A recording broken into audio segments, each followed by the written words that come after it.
has died. Details around his death are still unclear, but there has been official confirmation about his passing. Earlier today, French media reported that Mthethwa had gone missing on Monday and his body was found on Tuesday at a hotel. The 58-year-old was appointed South Africa's French ambassador last year. He was the Minister of Police from 2009 to 2014 and later served as the Minister of Sports, Arts and Culture.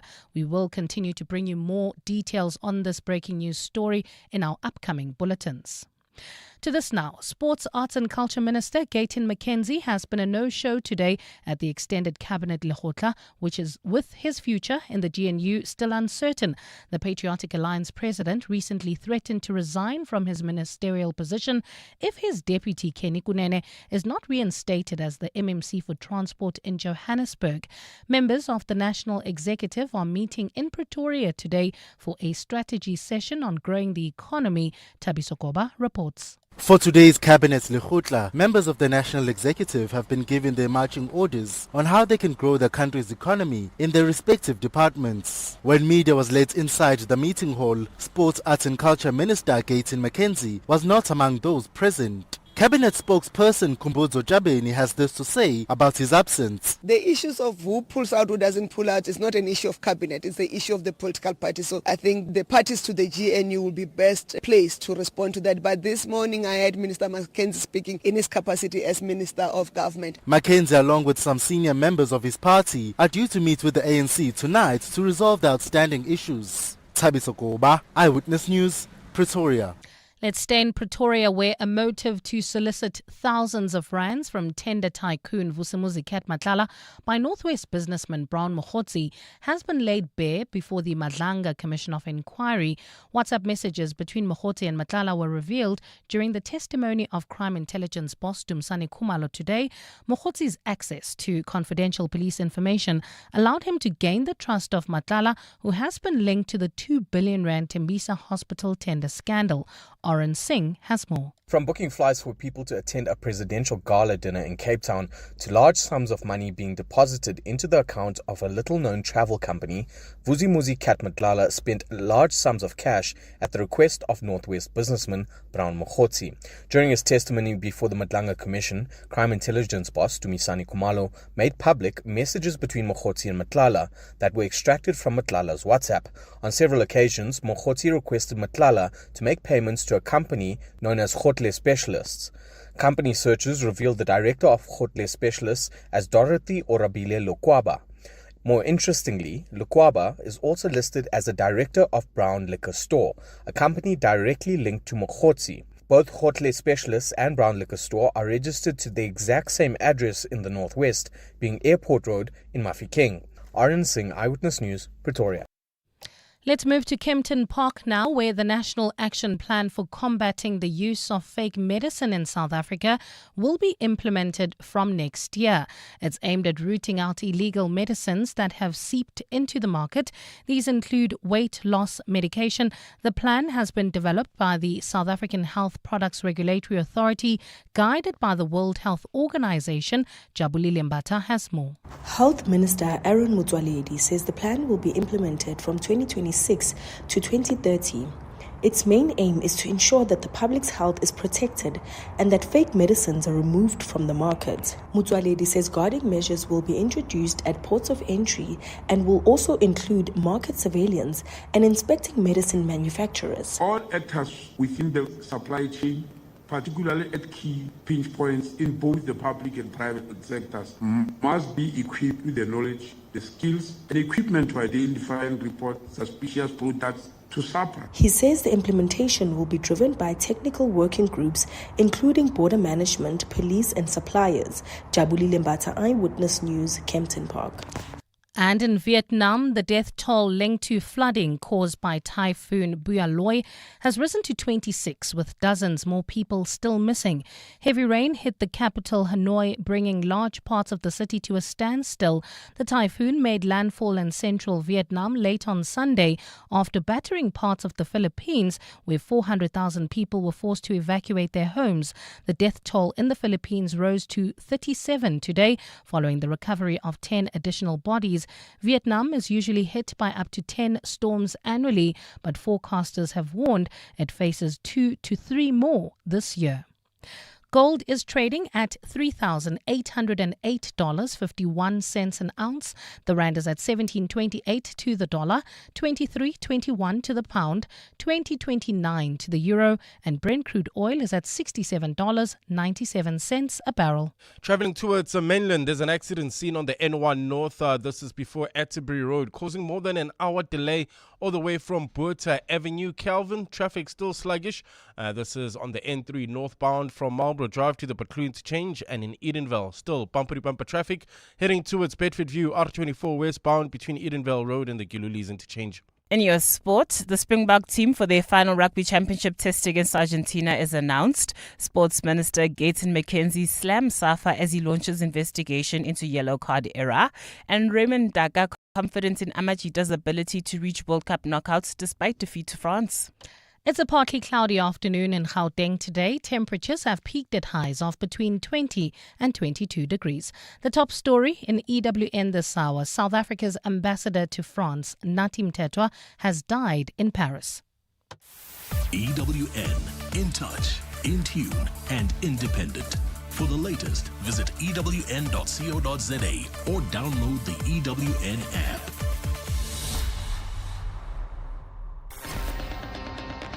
You're with John Perlman on 702. Streaming on the Prime Media Plus app, DSTV channel 856, 92.7 and 106 FM.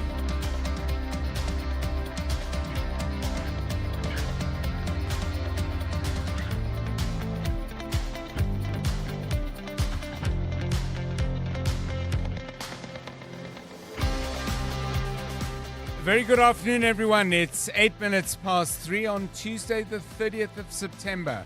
This is 702 Drive with me, John Perlman. Wherever you're listening to us in 702 land, welcome to the show. At the Madlanga Commission today, the WhatsApps between Northwest ANC figure Brown Mukhotsi and murder-accused Vusimuzi Matlala just keep coming. And with Crime Intelligence Head General Dumisani Kumalo giving evidence, the list of uncomfortable and intriguing questions just gets longer and longer. Oren Singh joins us after 5 with his summary of the day. Some other stories we're covering is the City of Joburg's plan to deal with our rubbish doomed to fail because it hasn't considered properly the role of recyclers. We'll put that argument and some others to Larry Malela from Pick It Up, who will respond to criticisms. You may have heard us yesterday, criticisms leveled at the city by the African Reclaimers Organization. Why do girls do better in matric than boys? We'll look at a Stellenbosch University study that offers some insights. And speaking of excellence, rugby fans in South Africa and around the world are still talking about a quite remarkable performance down in Durban last Saturday. Playing on advantage still. Jan-Hendrik Wessels and Feinberg and Ngomezulu. An audacious dummy. And he has a hat-trick. 3 tries, hardly a kick missed, 37 points, a new test record. When, though, did it become evident that Sasha Feinberg Ngomezulu might become a truly remarkable talent? We'll talk to his high school coach, who worked with him at the Diocesan College, Bishops, down in Cape Town, Owen Chetty, our guest at 25 minutes past 3. We've got all that and a whole lot more on 702 Drive, including breaking news from the roads in our regular traffic updates, and the latest from the markets. On the markets, JSE taking a breather, but resting very much at high altitude. Last time I looked, the all-share index was at 107,246. Shares doing well include Netcare up by 4.7%, Telkom up by 3.7%, Quilter by 2.5%, MTN by 1.6%. Rand is currently 17.27 against the dollar. That's 7 cents weaker than yesterday. 20 Rand 28 against the euro and 23.22 against the pound. Stephen Critters joins us with all the details at 25 past 4. We'll get sport with Tola Mganga. Looking forward to the details of that Springbok team for the last rugby championship game at Twickenham That's against Argentina, not England, but I think you knew that. Mbali Dlamini has the latest news headlines. Karabo Chale keeping an eye on the roads.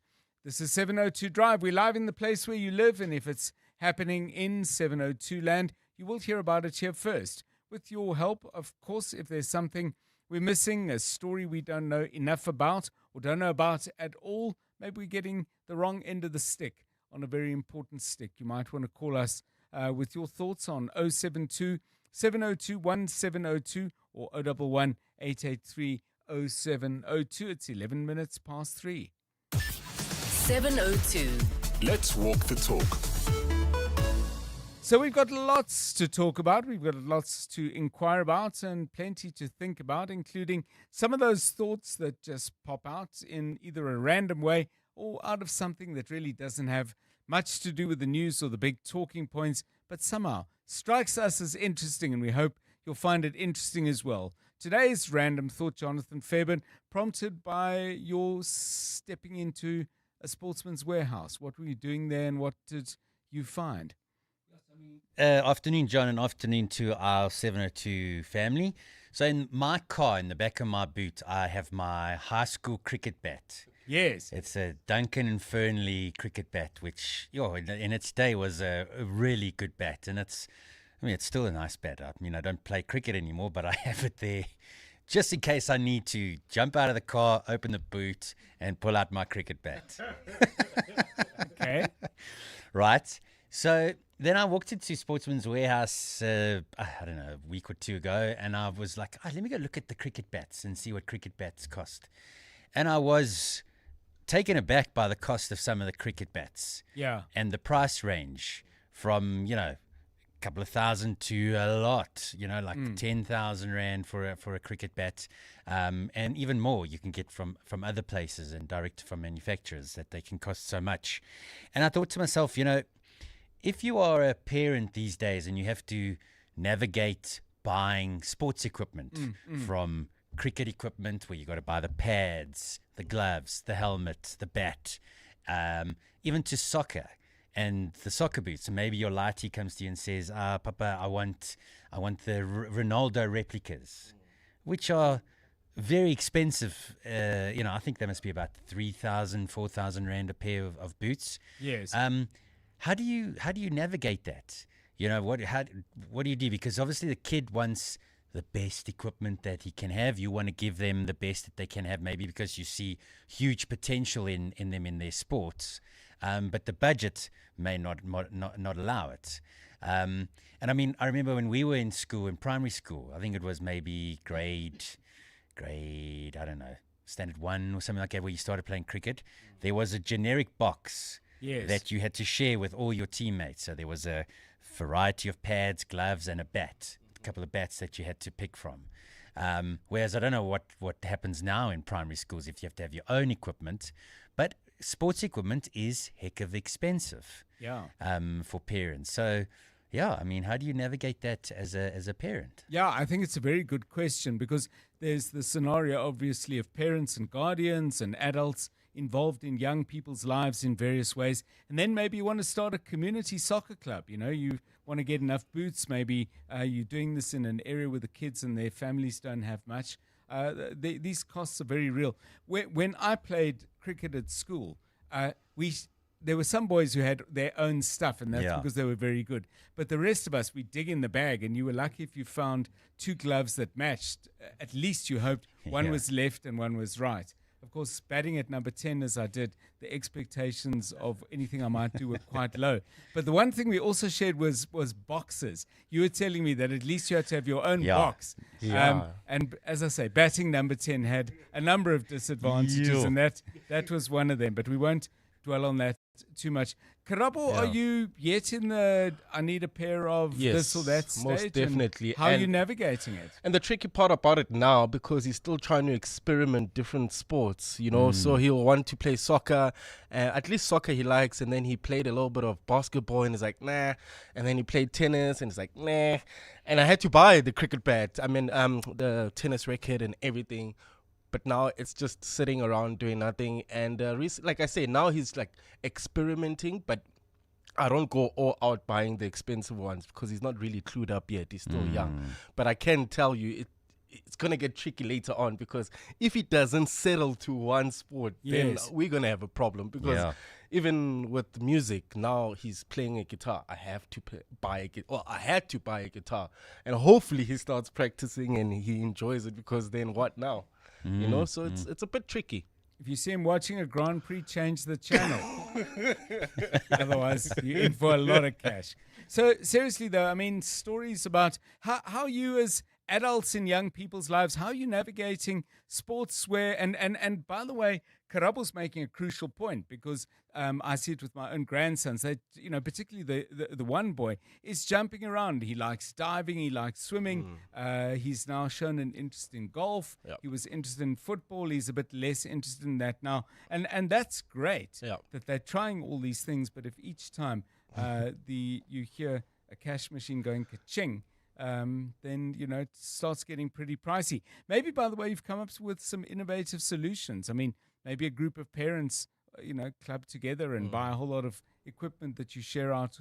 But your thoughts, please. And if you run a sports shop, you think our characterization of high prices is perhaps a little bit unfair, or at the very least one-sided, please join the conversation with that perspective as well. There's a lot to talk about, and you know where to get us. 072 702 1702, 17 minutes past 3. Drive home with John Perlman on 702. Let's walk the talk.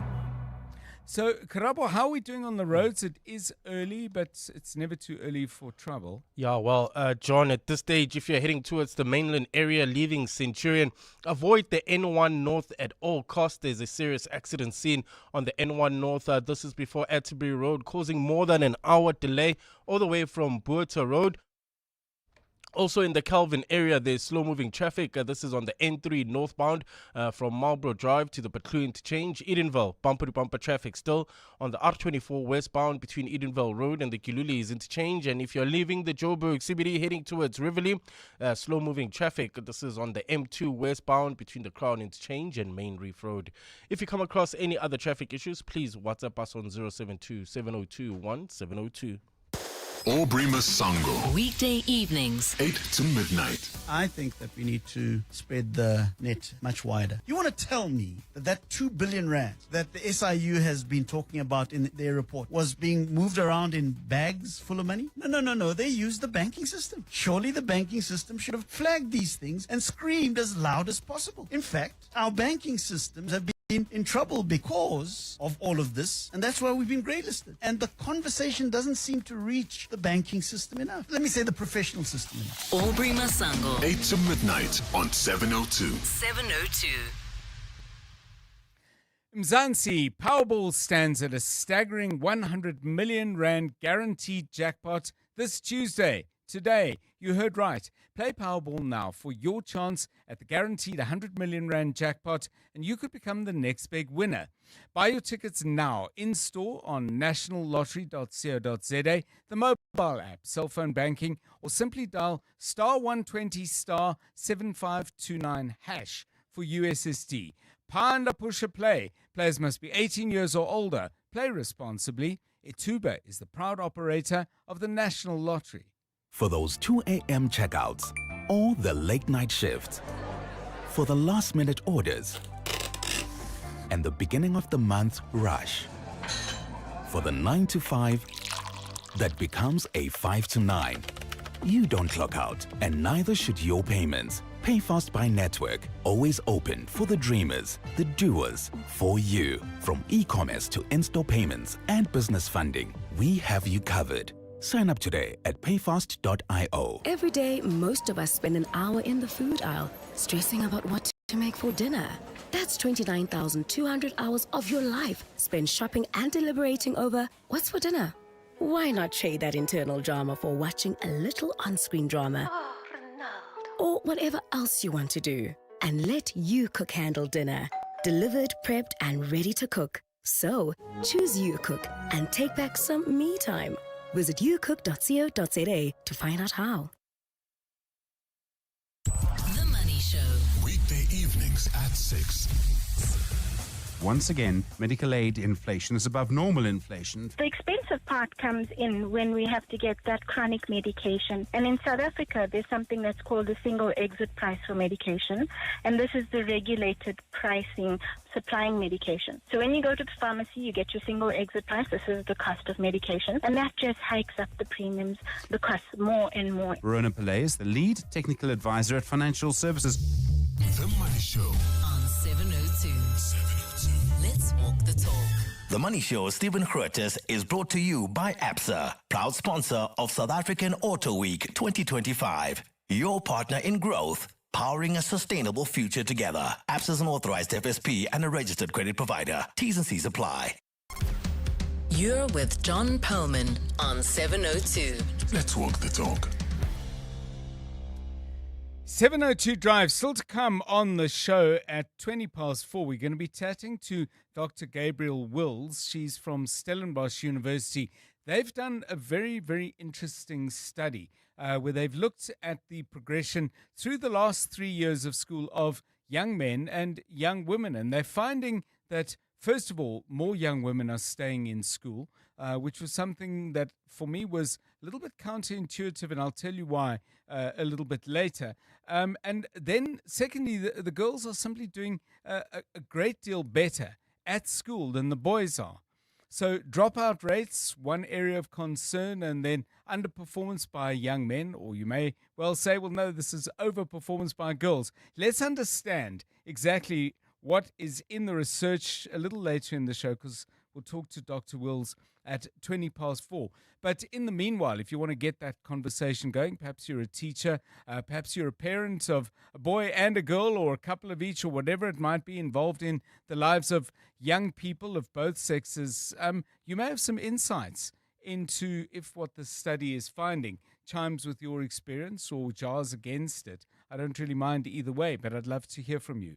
072 702 1702. It's 3. Drive home with John Perlman on 702. Let's walk the talk.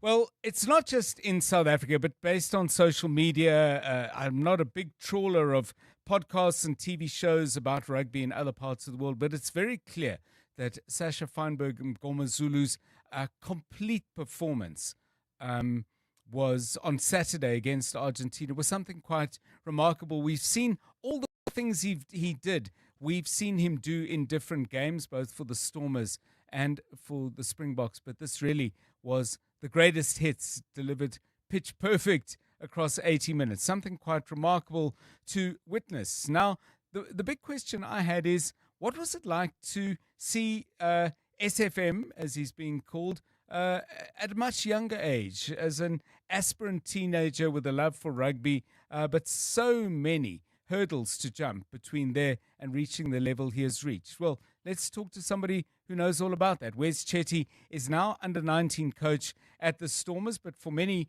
years was the head coach at the school Sasha attended, Diocesan College, better known as Bishops. Wes Chetty, a very good afternoon, and thanks for giving us your time.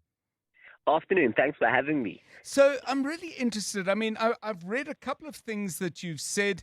You described Sasha, a kid absolutely crazy about rugby. He was the kid who ran on with the water for the first team, but obviously with dreams of getting himself into that first team jersey and beyond.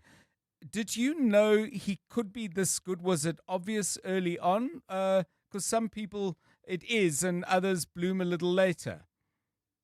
Yeah, Sash is always a lover of sports, I should say, not just rugby. You know, he's one of those youngsters, those fortunate youngsters. You know, we sort of, when we had him at the school, we put him in that Herschel Gibbs category. You know, yes. Where, he's pretty good with all ball sports and anything competitive, really. And the great thing about him, seeing him at that young age, was that his team, you know, we go up against these monster sides from Paul and Stellenbosch and across the Western Cape, which is the toughest schoolboy league in the country.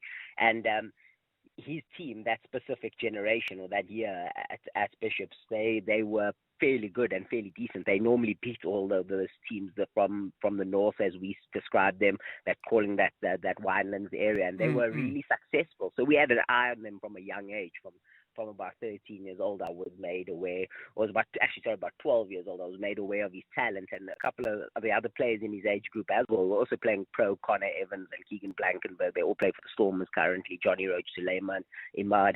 It's a gifted year. And we kept an eye on him. But obviously Sasha in particular, he was a great leader on the field. He had this massive energy and this great confidence in himself and his ability. So it was something that you don't see often from 13-year-olds. And then obviously through those teens, those formative years, that he grew in confidence, and he was an absolute pleasure to coach, because not only was he well mannered and respectful, he was just this youngster who had an absolute passion.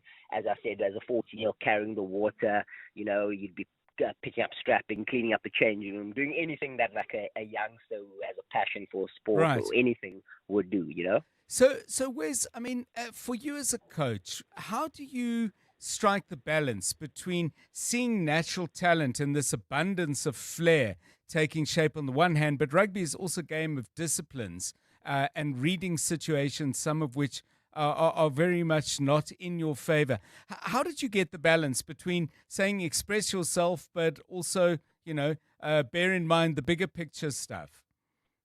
Yeah, absolutely. I think for I've got as a coach, I enjoy saying, you don't saddle a Mustang, you sort of let a Mustang go and run, and that's exactly what he is. He's got this ability to take a game by the scruff of the neck using a specific set of skills which he has, which is that kick and that pass and that ability to read games. And as again, just to chat why he's so good, is sometimes he doesn't necessarily need his pack to be dominant, which is one of the reasons you release him more. You let him express himself even more, because that's when you're not on the front foot, that's the classic cliche in rugby. Everything starts up front, so that big tight five, and you got to go forward. It's not always going to work like that. Sometimes the opposition have a big tight five, and you've got to find ways around that, and that's exactly what he's able to do. So you let him express himself, but also read the game. He's got one of the most cultured boots in the game.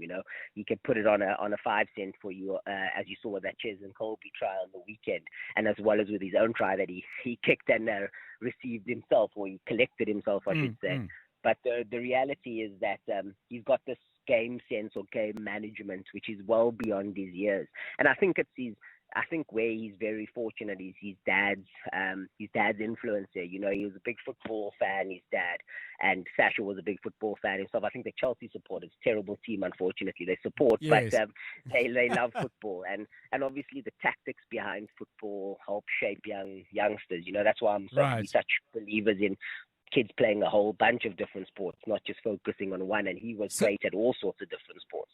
So, Wes, take me to the couch where you were on Saturday, or wherever you watched the game. I don't know if you were in Durban, but wherever you were watching it, you must have had a wonderful hour and a half. I can guarantee you. So I was actually watching at home with my two youngsters who actually adore him as well, from knowing him from a youngster, and we were watching it, and I just eventually I turned to my wife and I actually said to her, it's almost like watching him play at schoolboy again, because he's just absolutely in flow. Professor Noakes talks about being in flow, and when you're just doing things absolutely because it's just coming natural, and you now no longer require some sort of direction. It's just coming through, and it was just wonderful to watch him express himself. When he starts looking for the cross kicks, when he's attacking the line, throwing the dummies, then he's very comfortable and at home with himself. And you often see that when he's in that position. And what I enjoyed about it, obviously we had massive dominance up front, especially when Volko came on in that scrum. But I think in the first half, when it was a bit tighter, and it almost looked exactly like, people are going to criticize me, will look like a Southern Suburbs schoolboy rugby game, which is quite tight, going back and forth, both teams scoring. And then he eventually said, well, I'm just going to take it by the scruff of the neck here, like he used to do at school. And that's exactly what happened. So it was quite fun, because it reminded me of his days when he was a youngster. Well, thank you for your time, Wes. Thank you for whatever it is you did in grooming the young Sasha Feinberg Ngomazulu, because I can tell you it's giving us huge pleasure now. You must have felt hugely proud on Saturday. Wes Chetty. Absolutely. And just thank you. And again, it's just to remind the listeners, it's a lot of hard work that comes from himself. Yes. He's got all the talent in the world, but the reality is that it's hours by himself on the field kicking, and it's all the hours. A lot of people have coached him, but he drives himself and he pushes himself. And I think the person who's growing in confidence is him, and we're only going to see better, more and more of him. Can't wait. Thank you so much, Wes Chetty. Storm was under 19 coach, but in the formative years of Sasha Feinberg Ngomazulu's career, he was the head coach at Diocesan College Bishops, as you probably know it. And I love hearing stories like this because, stars don't fall from the sky. Although they do sometimes, hopefully none heading in our direction. But I think you know what I mean, that there is behind the trajectory of remarkable sports people, singers, business people and others, people along the way who do important and interesting things and notice how to get the very, very best out of someone. Enjoyed that conversation. 7:02 Drive, it's 29 minutes to 4. Right, let's get the very latest eyewitness news then. We have Mbali Dlamini with news about that tragedy out in France. Mbali, over to you. Thanks, John. Good afternoon. Government has now confirmed that South Africa's ambassador to France, Nathi Mthethwa, has died. In a statement issued a short while ago, International Relations Minister Ronald Lamola described Mthethwa's passing as a national loss. Lamola says the circumstances surrounding the 58-year-old's death are under investigation by French authorities.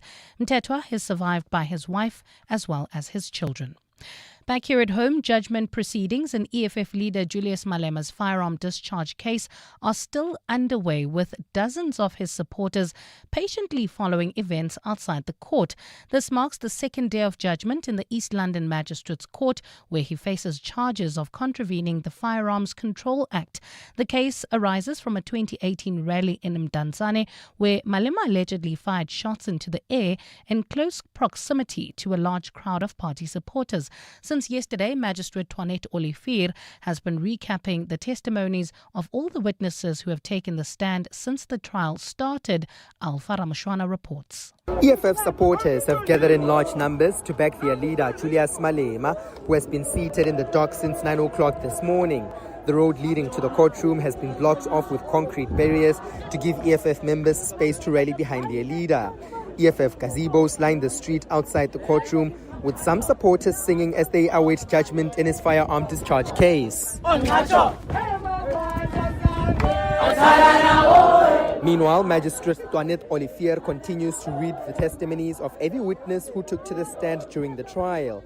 Alpha Ramshwana, Eyewitness News, East London. Let's move to the Western Cape, where two senior correctional services officials from outside the Western Cape have been deployed to Pollsmoor Prison to manage operations following the recent prisoner escapes at that facility.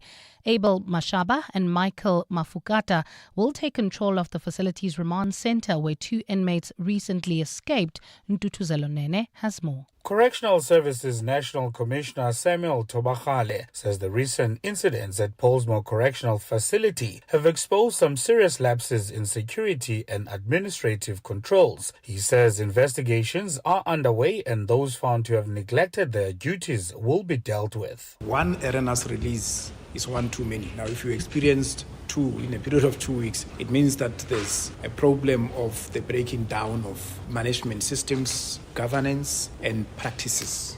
Dutuzelo Nene, Eyewitness News. And Sandpark says about 25 hectares of vegetation was scorched by a wildfire on the slopes of the 12 Apostles mountain range in Camps Bay. Firefighters battled the blaze overnight and managed to contain the fire early this morning. A helicopter was flown in from George to waterbomb the blaze. The cause of the fire is now under investigation. Carlo Peterson has the details. Sandpark spokesperson Charles Vachlani says a fresh team of 50 firefighters was deployed this morning to ensure flare-ups are attended to. Vachlani says thermal drones are being used to detect any underground hotspots and hiking trails in the area will stay closed. The following trails and access points will remain closed until further notice. These are footpaths and jeep tracks to Camps Bay, Pipe Track, Teresa Avenue and Genevieve Avenue. All footpaths accessing Camps Bay from Backtable and Apostle Battery and trails above the 12 Apostles. Vachlani says firefighters will remain on the fire line due to a high fire danger index related to a hot weather warning in the Western Cape today. Carlo Peterson, Eyewitness News. It's a partly cloudy afternoon in Gauteng today. Temperatures have peaked at highs of between 20 and 22 degrees. Serious accident seen in the mainland area, N1 northbound before Atterbury Road, causing more than an hour delay all the way from Buerta Avenue. Irene bumper-to-bumper traffic approaching the intersection of Nelmapius Drive and Main Road and in Edenville. Heading towards Bedfordview, bumper-to-bumper traffic on the R24 westbound. That's between Edenville Road and the Gilulis interchange. A top story in EWN this hour. Government has confirmed that South Africa's ambassador to France, Nathi Mthethwa, has died in Paris. Bongani Bingwa, 702 Breakfast. Weekday mornings, 6 to 9. Can I ask you to share some of your experience? I have to advise the minister that I am not in a position to do that. I advise that this is an unlawful instruction. And in this, the minister wrote back to me that I'm going to report you to my boss, which is the minister's political principal. If you don't do this, I'll tell the president. Yes, I had a letter. It was in writing that said, I will escalate the matter to the president. I will report to the president that you are defying me. Yoliso Makasi. Bongani Bingwa, 6 to 9. On 702. I'm sure you have a real relationship with your car, don't you? I mean, it's not really just a set of wheels. It's kind of a part of who you are. So we think your car deserves a name that reflects its personality. And that's why this Thursday, 2 October, will be Name Your Car Day. To celebrate, 702 is teaming up with Stellantis. They're a global automotive powerhouse. Think of these brands: Citroën, Alfa Romeo, Peugeot, Opel, Jeep and Fiat. And what we're going to do on the 2nd of October is give you a chance to win your share of 20,000 Rand. It's going to be going on all day on 702. Now, this is what you need to do to enter. Send us a WhatsApp voice note of your car's name, the story behind the name you chose, plus your name and ID number. Send it to 072 702 1702. Just remember, a WhatsApp voice note. We want to hear that feeling, whether when you describe your vehicle and the name you gave it. The name might have been inspired by its color, the make, the model, or your favorite movie character, whatever. We want to hear the story, and we could be calling you with 5,000 Rand to celebrate. Name Your Car Day with Stellantis on 702. T's, C's and more on primemediaplus.com. Business Outsurance are experts in business insurance for general practitioners, dentists, surgeons, and other medical specialists. Kuveni. It's so nice to know the business risk is taken care of by Business Outsurance. The call center was just a dream to deal with. Very seamless, easy experience, and it just feels like the people we're talking to on the other line understand our needs. Switch to Business Outsurance and you could get a massive 20% discount on your business insurance premium. Visit outsurance.co.za. Switch and save today. Licensed insurer and FSP. TCs and information online. Last orders coming through during your drive home or at midnight. Your customers check out whenever, wherever. With seamless payment integration and over 18 ways to get paid, PayFast by Network is built to keep up. And when it's time to grow, funding with Easy Advance helps you take the next step. Always open for late nights, for early starts, for you. Sign up today at payfast.io. PayFast has partnered with Time Bank to offer funding to your business. 702. WhatsApp John on 072 702 1702. Hi, John. So what we did for sports equipment for the kids is, and I've got two girls, both. One's a hockey goalie, which is very expensive, and the other one likes to play hockey as well, is we went to cash converters. And in cash converters, you get a lot of second-hand hockey sticks, cricket stuff, also soccer balls, soccer boots. I mean, I don't know if you want your kids in second-hand boots, but we did a lot. there's so much stuff that you can get. You just have to scour through all the cash converters or cash crusaders or whatever they are. So that's a tip some parents could use. Hi, John. So my son plays cricket, and oh my gosh, things are so expensive. And the thing is with them, they also want the full look. So you buy the bed to GM bed, so now you must change from the SS pads to the GM pad because it must complement the look. So it's very, very financially taxing. So for us, the agreement between me and my son is that we will try and get him the best equipment, but then it means he's going to have to sacrifice on getting the Jordans, getting the sneakers, because his money goes towards his cricket gear. So that's where the trade-off is for us, but it's very expensive. Yeah, it's a very interesting thing, and what two very good examples of parents actually making a plan and saying, look, we're behind you, we want to do this thing, but it's going to have to work in a particular way. It's not a simple matter of heading into a store and buying whatever it is that is considered to be most desirable. The question we ask, by the way, is high prices. I think it's fair to say for sports gear for young people. How are you as an adult involving in the life of a young person where that life includes some kind of love or passion for sport? How are you dealing with those high prices? And do you link these things to any kind of performance? Well, if you make the first team, we'll get you a new bat. I mean, is that a productive way of doing things? I couldn't help thinking when Karabo was talking a little bit earlier about the high cost and also a child who's perhaps not yet decided about what they wanted to do. And what came into mind was say, okay, we're going to go to the nearest football ground,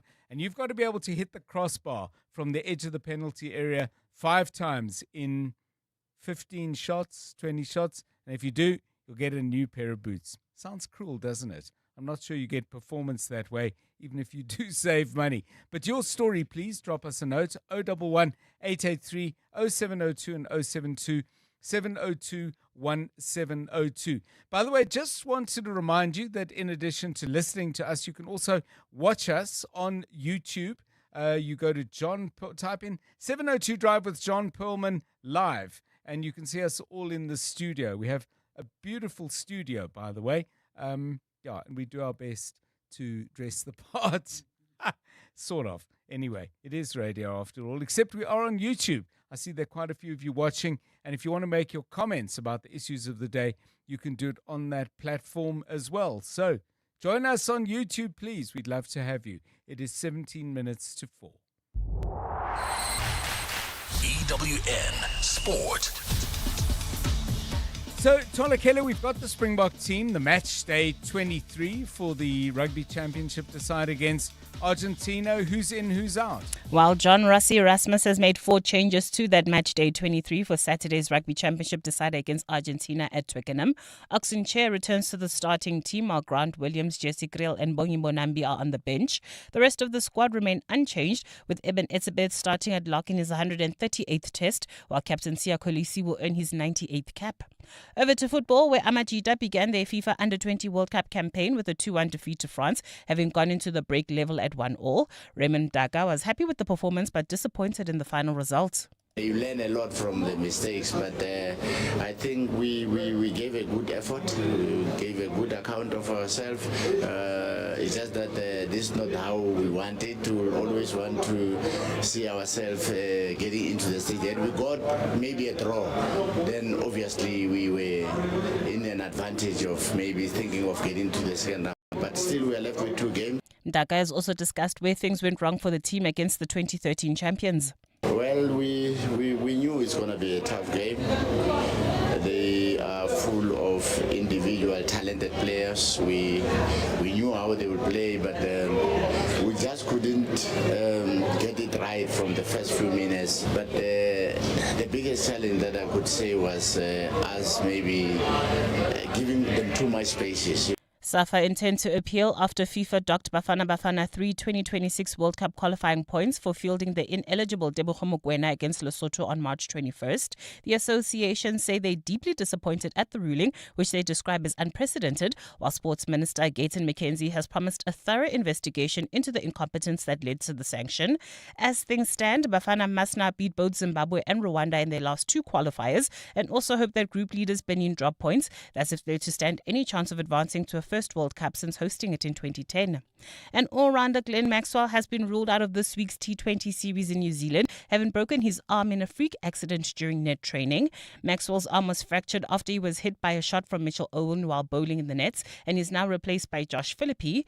It's the second injury blow to Australia's squad, who are already without Josh Inglis due to a right calf strain. Tola Mganga, Eyewitness News Sport. EWN Traffic. At 3:45, let's find out what's happening out on the roads. Mainland, we have an accident. That is not good news. Karabo Chale with the details. Yeah, we're dealing with an overturned truck, John. This is affecting about 3 lanes, so you're only left with 1 lane open to traffic. Unfortunately, that's in the mainland area. N1 North before Atterbury Road is still causing about an hour delay all the way from Buerta Avenue. Avoid that route at all costs. Rather get off at the N14 and drive through Centurion, head into the Joburg CBD and then get back on to the N1 using Linwood Road. Hopefully that will save you some time. Or even get off at Buerta Avenue as well as the R21 at this stage. In Irene, traffic also congested approaching the intersection of Nalmepius Drive and Main Road, while in Kelvin there's slow-moving traffic. N3 North from Marlborough Drive to the Batlu interchange in Sunning Hill. Traffic remains sluggish on Witkoppen Road between Rivonia Road and Maxwell Drive, while in Edenville, Ekurhuleni, bumper-to-bumper traffic on the R24 westbound. That's heading towards Bedfordview between Edenville Road and the Gilulis interchange. Also driving through Bedfordview, slow-moving traffic heading towards Germiston. That's the N3 southbound between Morafontein Road and Van Buren. And finally, in Protea Glen, traffic remains heavily backed up N12 West approaching the R559. If you come across any other traffic issues, please WhatsApp us on 072 702 1702. There's more EWN on air, online, and on the EWN app. You're with John Perlman on 702. Let's walk the talk. 13 minutes to 4 on 702 Drive. Tolakele, we've been talking about the high costs. I think it's fair to say the costs are substantial, although I have thrown out to anyone who's involved in selling sports goods, maybe the picture we're painting of everything being expensive is perhaps a harsh one. But in general, sports equipment is pricey, particularly if young people haven't quite decided, well, I like tennis. No, I don't really like tennis, but they're starting volleyball and I want to do that and, do golf or cycling or whatever. But what did you learn from your own childhood that you think is maybe useful for now? I mean, do you incentivize sports goods, for example, and say, hey, listen, make the first team and you'll get new boots? Or is that not a good route to go? It might be. For me, whenever me and my brother had an interest in a new sport, my mom, if there was equipment required, she would just ask people at the company that she worked with. Because in high school, I decided to take up tennis. Mm-hmm. And obviously you need the rackets. So she just asked around at the company, like, do your kids still play tennis? Do you guys have any tennis rackets lying about? And they just gave us that. Every time one of us just came up with an idea of what we wanted to do, just ask around. Because you'll find that there are lots of parents who just have that equipment just sitting in the garage somewhere and no one's using it. But I also remember it's such a fine line of wanting your kid to do sport, but also realizing that it's going to cost you a lot. Because when my late nephew, I lived with him for a while, I remember his first 2 terms, he went from wanting to play soccer to play hockey. But hockey had a very specific color of shoes that he had to wear, specific color of socks. And I remember when I went shopping with my aunt, she was just watching him pick all of these things and just going, why can't you just play this one sport that doesn't require a lot of things? Yes. So my thoughts are with the parents, because you do want to be the kind of person that says the world is your oyster. But the oyster costs a lot. Yes, yes. And, out of oysters, you get some pearls, but not every oyster has a pearl. So give us your thoughts on that. Maybe you've got a story to tell. And I'm particularly interested in, at what point do you say, okay, this child is taking the sport really seriously. They don't necessarily have to be brilliant at it, but the passion runs deep. Is that the point at which you invest, or does getting good equipment help to fuel the passion and maybe turn it into something productive? I don't know. I'd love to get your views, though, on 011 883 0702 and 072 702 1702. It's 10 to 4. Drive home with John Perlman On 702. Let's walk the talk. Now, yesterday you may have heard us have a conversation with the African Reclaimers Organization, and in particular their spokesperson, Luyanda Hlachwayo. They led a march to the Metro Centre in Braamfontein, starting off in Newtown, and the target of their protest was the city of Johannesburg in general and Pick It Up in particular. They say that certain decisions made around landfills are causing their members to be unable to make a living, but they're more critical in general terms as well about the city's strategy for dealing with waste. So we heard from the ARO, and you can, if you missed that interview, pick it up on primemediaplus.com. But we haven't heard the perspective of Pick It Up. Let's get that now. And welcome to the show, Larry Malela, who's company secretary and head of legal and compliance at Pick It Up. Mr. Malela, good afternoon to you, and thanks for giving us your time today. You received the memorandum from the ARO representatives and those marches yesterday. And in doing so, you indicated, if you've been quoted correctly, saying that they play a very central and integral part in Pick It Up's business. Tell us what role you think, before we get into your plans and policies, what do you believe the contribution of the reclaimers is? Good afternoon to you. Good afternoon to you, John, and the 702 listeners. John, I think it's very important to overstate that point that you just mentioned. As I stated yesterday, that the reclaimers form integral part of Pick It Up's mandate. So what we have what we call Pick It Up of the future. We have taken into account and we are cognizant of the fact that the city of Johannesburg as a whole is running out of a landfill space, and then the direction of the companies now, we are moving towards recycling as well as waste minimization. And for that to come to fruition, we depend mainly on the reclaimers. So that's why we are saying, actually, we have revisited in our business plan for the 25-26. You'll notice that the two strategic focus at the top is making sure that we integrate the waste pickers, reclaimers, and not only those belonging from ARO, but across the wider spectrum, as well as number two, area focus of areas to make sure that we increase our footprint of waste recycling and minimization. So, and to that effect, no, please finish.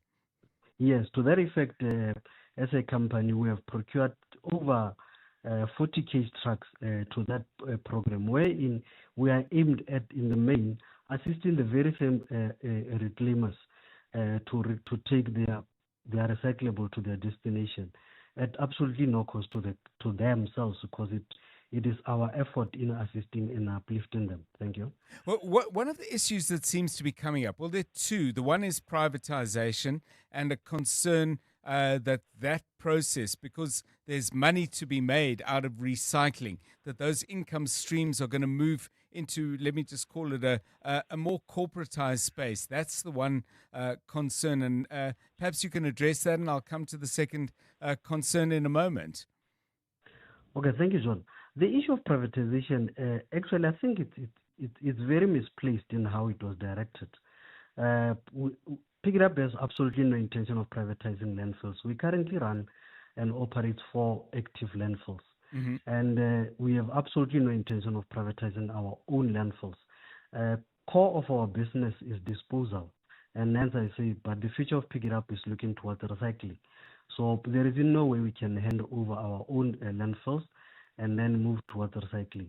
But I think to give context to the subject of recycling, we Pick It Up but since its formation by in the main, in the city of Joburg, we never had a landfill in the north, wherein with like the issue Sandton, Midrand, upwards there, we never had a landfill. and therefore it's quite natural that the cost of transporting waste from the north to the south, where our landfills are located, are quite higher. And therefore, as a result, back in the day, it's been years. So, wherein we entered into agreements with private landfills to dispose waste that is collected from the north.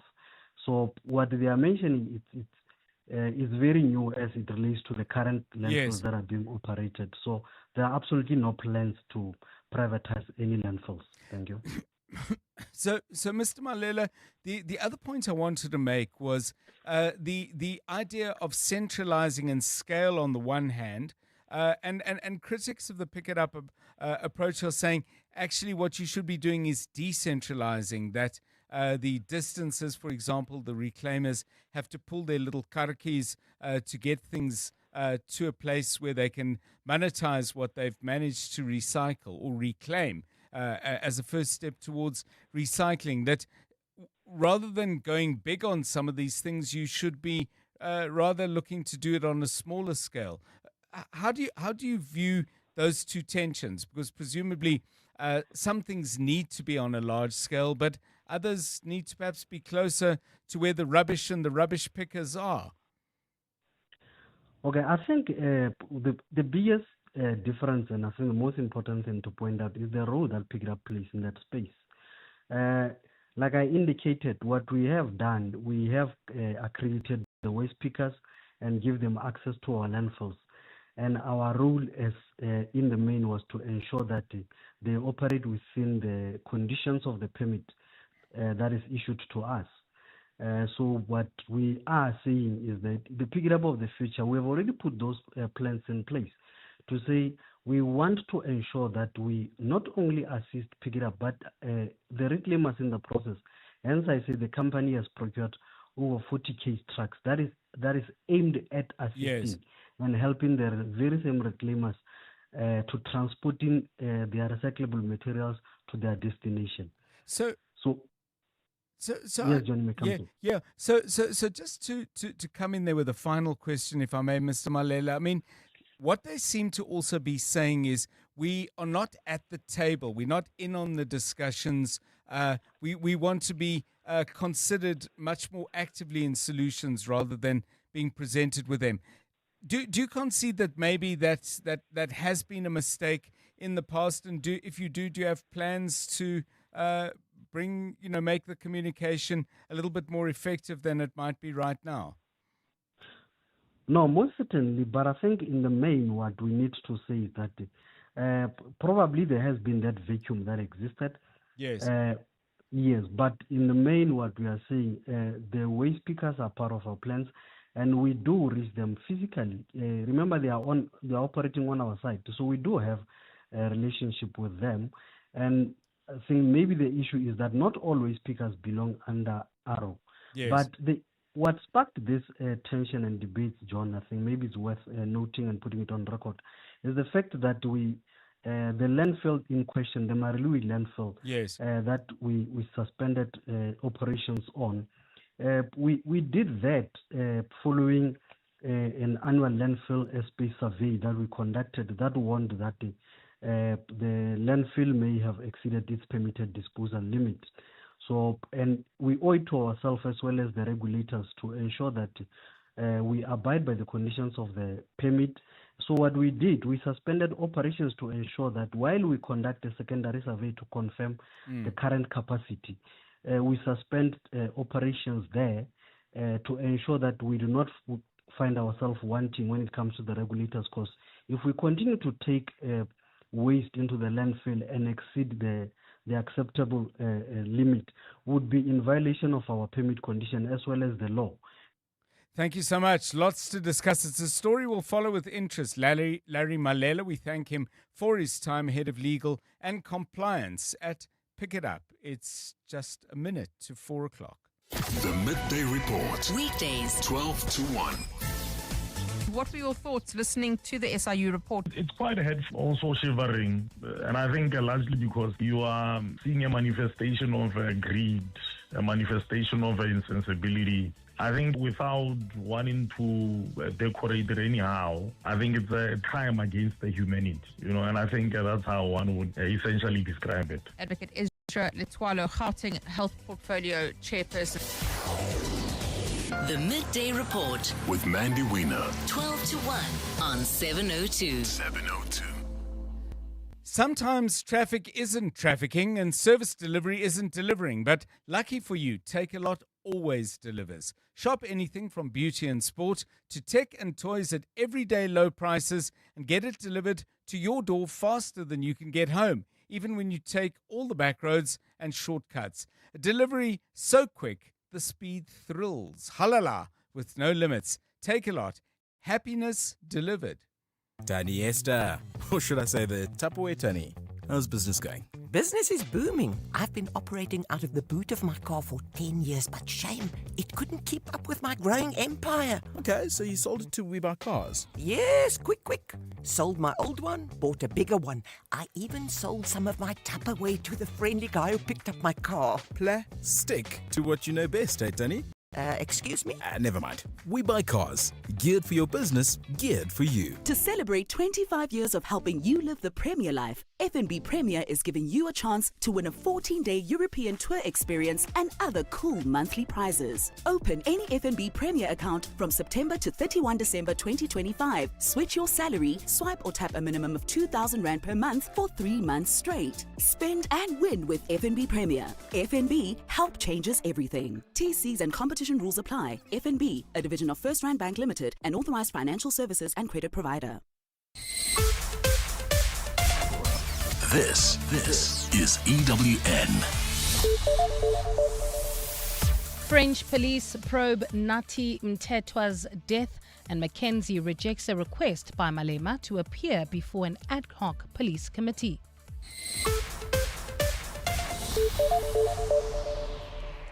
Good afternoon, I'm Bali Dlamini. French authorities are investigating the circumstances surrounding the death of South Africa's ambassador to France, Nathi Mthethwa.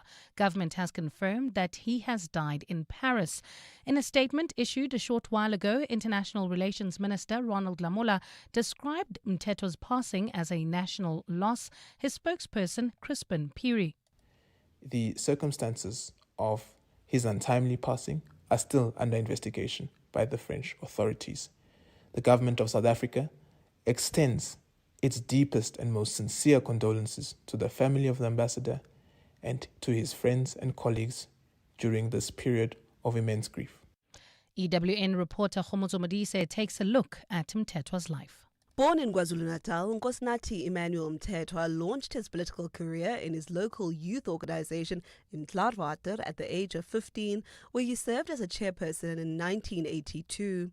He would later be recruited into underground work for the ANC between 1988 and 1989, which would lead to his arrest during the apartheid regime's state of emergency. From 1990 to 1992, Mthethwa was appointed regional secretary of the ANC Youth League and would later scale up the ranks of the party between 2001 and 2002. In 2008, under the leadership of former President Kgalema Motlanthe, Mthethwa was appointed Minister of Safety and Security, which led to his appointment as Police Minister. After an almost decade-long appointment as Arts and Culture Minister, an office in which he drew much criticism for his planned procurement of a 22 million rand flag, Mthethwa was deployed to France as an ambassador in 2024. That's where he met his untimely death under uncertain circumstances. Khomozo Modise, Eyewitness News. It has been revealed that a series of fake news posts were shared between alleged underworld figure Vusumuzi Matlala and Northwest businessman Brown Mokhotsi. Messages between the pair were revealed before the Madlanga Commission of Inquiry in Pretoria during the testimony of Crime Intelligence boss Dumsani Khumalo today. Khumalo presented the messages to the Commission as part of his evidence, suggesting that Mokhotsi and Matlala were fueling misinformation campaigns on the back of the instruction to disband the Political Killings Task Team. He refers to a message Mokhotsi sent Matlala talking about the arrest of National Police Commissioner Fani Masemola, which never happened. It's another example as to how far the misinformation will go in trying to put issues or names that are not supposed even to be together in that story. To this now, Sports, Arts and Culture Minister Gayton McKenzie has rejected calls by EFF leader Julius Malema for him to appear before Parliament's ad hoc police committee. It comes as the committee prepares to start its hearings into allegations of corruption in the police service next week. Malema insisted on McKenzie's name being added to the list because he says the Patriotic Alliance leader indicated his willingness to assist the process. But McKenzie says he's not prepared to appear, especially at Malema's request. Babalondenze has more. At its last meeting, Julius Malema told the ad hoc committee probing corruption and interference in the criminal justice system that Gayton McKenzie should be considered a witness and invited. Malema and other MPs motivated for more names to be added, including President Cyril Ramaphosa and former Minister Bheki Cele and National Commissioner Ketlas Tole. Minister Gayton McKenzie said he wants to be called because he's got a lot to say and he's got a lot of information about criminal syndicate that is taking place in this country. But McKenzie says he's not interested. Julius Malema must just go to hell. He must put EFF people he wants to go there. I will not go because he's the one saying I should go. I don't listen to Julius Malema. McKenzie said the spokesperson of the Patriotic Alliance will make a submission on behalf of the party instead of him personally. The committee hearings will start on Tuesday next week with Mkwanazi as the first witness. Babalondenze, Eyewitness News.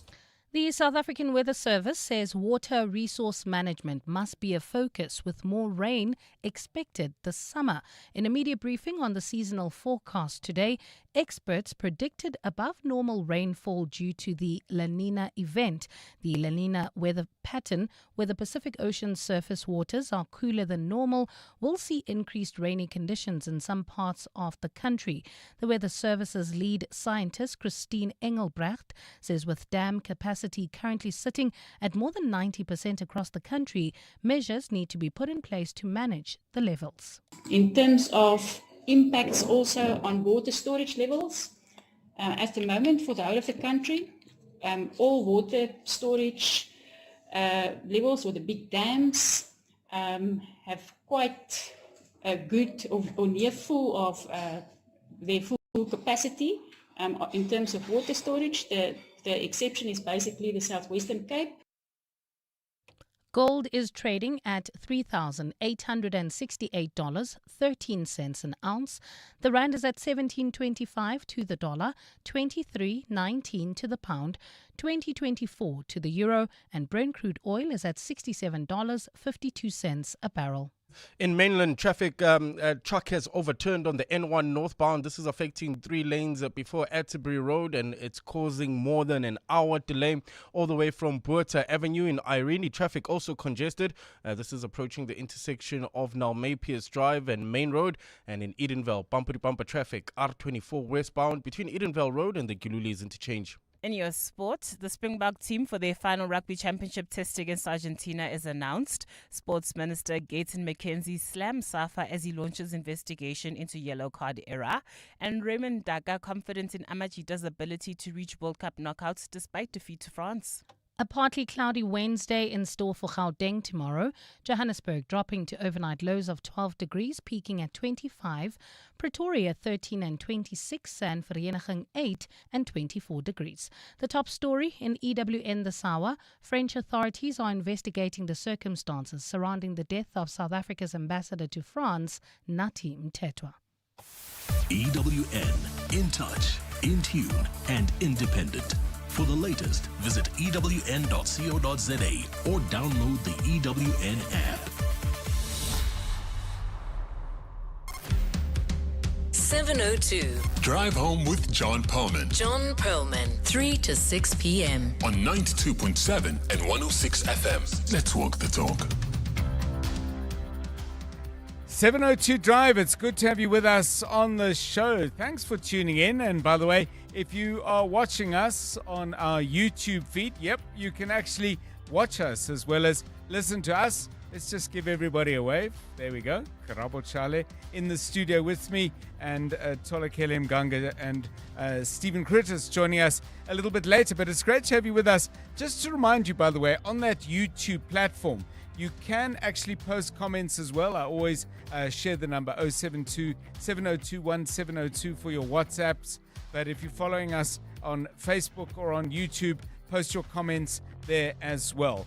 Coming up on the show over the next half an hour or so, we're going to be looking at an aspect that you might have heard my colleague Aubrey Masango raising on his show yesterday. And he was saying, and I think it's a very important question that Orbs is asking, all this money that has been sloshing out of the Tembisa hospital. Sloshing is not the word to use, but what I'm trying to convey is this is a lot of cash. It doesn't all fit into bags, however large the bags. It must be going through the banking system. It must also surely be triggering some kind of signals at Treasury and in the budgetary monitoring systems and performance monitoring systems at Gauteng Health. Nothing was going on. Nothing was happening. We'll try and understand better why that would be with Alex van den Heever, who joins us from the Wits School of Governance. He's looked very closely at systems that have been set up to monitor health spending and health spending outcomes. So he's with us shortly, and I'm very much looking forward to that. Coming up a little bit later in the show, we do this time every week, every Tuesday at 10 to 5, something we call the Green Tip of the Day. And we're going to be looking at how you deal with bees who might have moved into your house, and much as one likes honey, you definitely don't want bees. What are the cleanest and most green and ethical ways to get rid of the bees but not causing them any kind of harm and putting their immense productive capacity and environmental usefulness to work somewhere else where they're not any kind of risk to people? So we'll be doing that at 4:45. Business news, of course. We are looking out for any updates or insights into what might have happened to South Africa's ambassador in France, the late Nathi Mthethwa, and we do send out condolences to his friends and family at this extraordinarily difficult time. And then after 5, the latest from the Madlanga Commission. We'll do that with Oren Singh. It's 12 minutes past 4. 702. WhatsApp John on 072 702 1702. Good afternoon. Thank you for this topic. I just got into the car and I'm listening to your topic. So I am a parent, and my boy plays 3 types of sports. So it's basketball, it's hockey, and it is soccer. So you need to buy your own kit for every single sport. And remember, he's a growing boy, so he's been doing this from grade 8. He's a growing boy. He's in grade 10 now. So every year it's a new soccer kit, it's a new basketball kit, it's a new hockey kit. And then you have to look at the fact when you play hockey, the stick needs to be a certain height for you to play properly. And it's soccer boots and it's basketball sneakers. So yeah, it is quite pricey when you look at it. If you add up all the monies that you spend as a parent for your son to play sports, and it's a case of he wants to do it and he's good at the sport. So yeah, we do what we have to do as parents. Hi, John. I just wanted to suggest that one of the ways that you could easily make it easier for parents to afford to buy cricket and all the other sport accessories is to use the shops that many schools use for second-hand uniforms. There could be some arrangement that the parents get a small fee back and that they leave the rest of their gear to be bought by the other students. Thank you, Judy, Broadacres. Mike Lemauya, John. Indeed, stars don't fall from the tree. I just love how you do that, touching base with coaches that developed our stars. I remember you did exactly the same thing with Walaza, the young Walaza, after the Olympics. a great show as always. Yeah, thank you. And I must admit, those are conversations I particularly enjoy. How did they get there? Be it sport, a particular love of mine, as you know, but music or anything else. I think those journeys are really well worth documenting because they're paths that, other young people follow, certainly in their own shoes. But if there's a well-worn path, all the better. A couple of you commenting on the sports stuff. Palesa says, between rugby and hockey, we live on a diet of salty cracks. And Johnny says, my son plays rugby and he lost his scrum hat, which I bought in March. Because, wow. And the emojis are shedding a huge amount of tears in sympathy with Johnny. I feel for you. Julie says, I do without things for myself. I just make it happen for him. Mati Bella says, I buy pre-loved. And Chohan makes a very interesting point and says, at some point, I bought my kids sports gear from hospice shops. And I did that until they committed to the sport. And I'm assuming from what you're saying, Chohan, that, once there was a commitment, there was a consideration of buying something that cost a bit more and that would last a bit longer. Maybe had some brand appeal. Very interesting. Parents go through a lot. It's 4:15. EWN Traffic. N1 North, when you start approaching Waterkloof, is slow. Karabo Chale knows, if he doesn't know why, at least knows what's happening. Well, that's heading towards the mainland area, John. A truck has overturned on the N1 northbound, and this is affecting about 3 lanes before Atterbury Road, and it's still causing more than an hour delay through Buerta Avenue. We have a voice note telling us their experience. This is a motorist driving through there. Hi, good day, traffic. There is a backlog from Atterbury going north on the N1 for 12 kilometers. It's due to a truck that overturned earlier on in the day. They are trying to get it out the way. There is trucks there that are trying to pull it out the way of the road, but the traffic is backed up for 12 kilometers. If people can avoid the N1 going towards Pretoria, it would be helpful. Thank you. Sure, thanks for that heads up. So if you're on that route, rather use the N14, that's through Centurion, or even get off at Buerta Avenue, or you can also use the R21. This is through Erasmus Park as an alternative. In Irene, still in Tshwane, traffic congested approaching the intersection of Nalmapius Drive and Main Road. In Bryanston, traffic also sluggish. N1 southbound from Rivonia Road all the way to Winnie Mandela Drive. And in Edenvale, there's bumper-to-bumper traffic on the R24 westbound between Edenvale Road and the Gilulis interchange. If you come across any other traffic issues, please WhatsApp us on 072-702-1702. There's more EWN on air, online, and on the EWN app. In the last 24 hours, this is what's happened in your world. The Gauteng government says it's going after everyone involved in the looting of Tembisa Hospital. The Special Investigating Unit yesterday revealed that 2 billion rand was siphoned from the facility in irregular contracts.